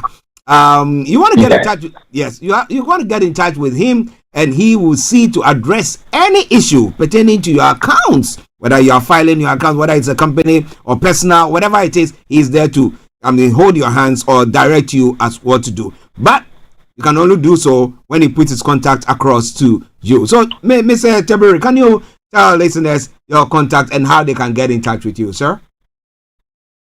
Right, thank you. My telephone number is 07961248834. It's 07961248834. You can reach me on that.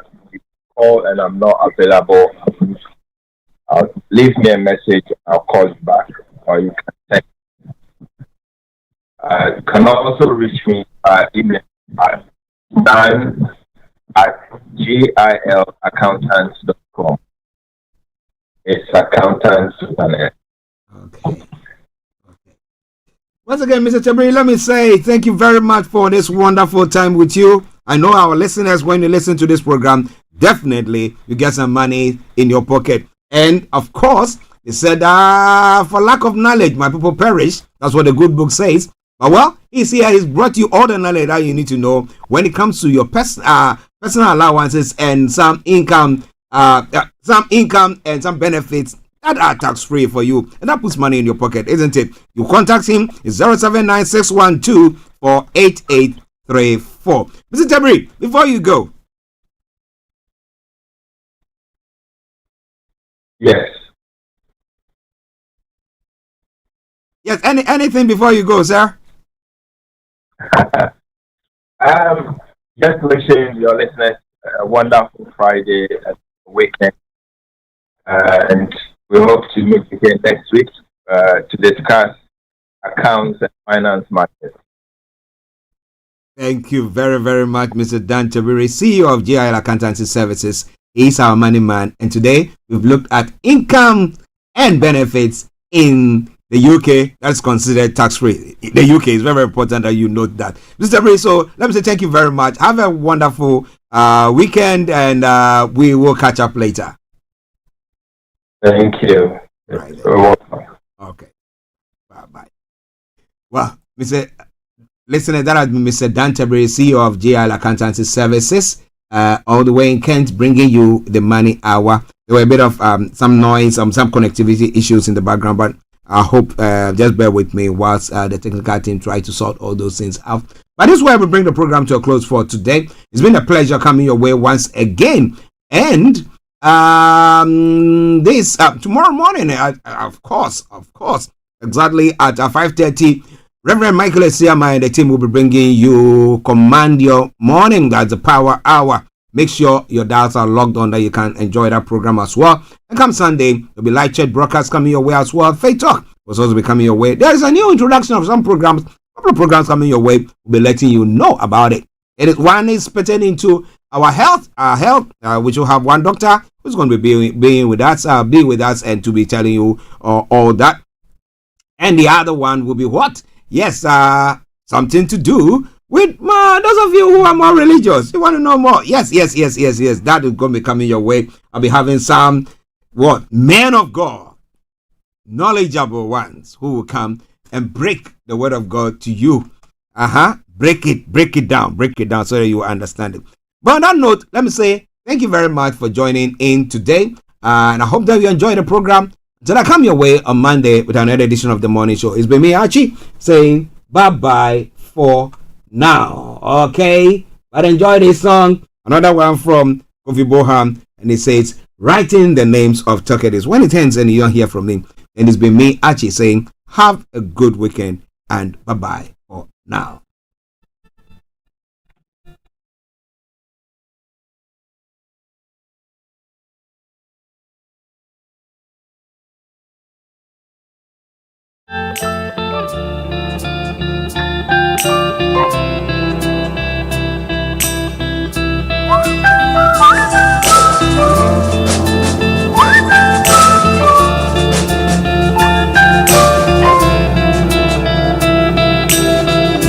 It's no secret in our world. People like to talk the things they know and the ones they don't. They will spread lies and rumors just to be known. So why are you wasting your time like this? Hearing those things that break your heart. Give no attention, give no thoughts. Cause people talk, but they'll never help you walk. So whenever they speak, look up and you will see a broken pencil and a sheet, and tell them I'm writing names of properties. Yeah. All of this noise you're making on me. Teacher will get you when he comes. I have a race. No time to waste. No time to waste. I'm writing names of talkers. I'm writing names of talkers. 1, 2, 3, 4, 5, 6, 7, 8, 9. All of this noise you're making on me. Teacher, get there when he comes. Teacher will catch you when he comes. I have a race. No time to waste. No time to waste.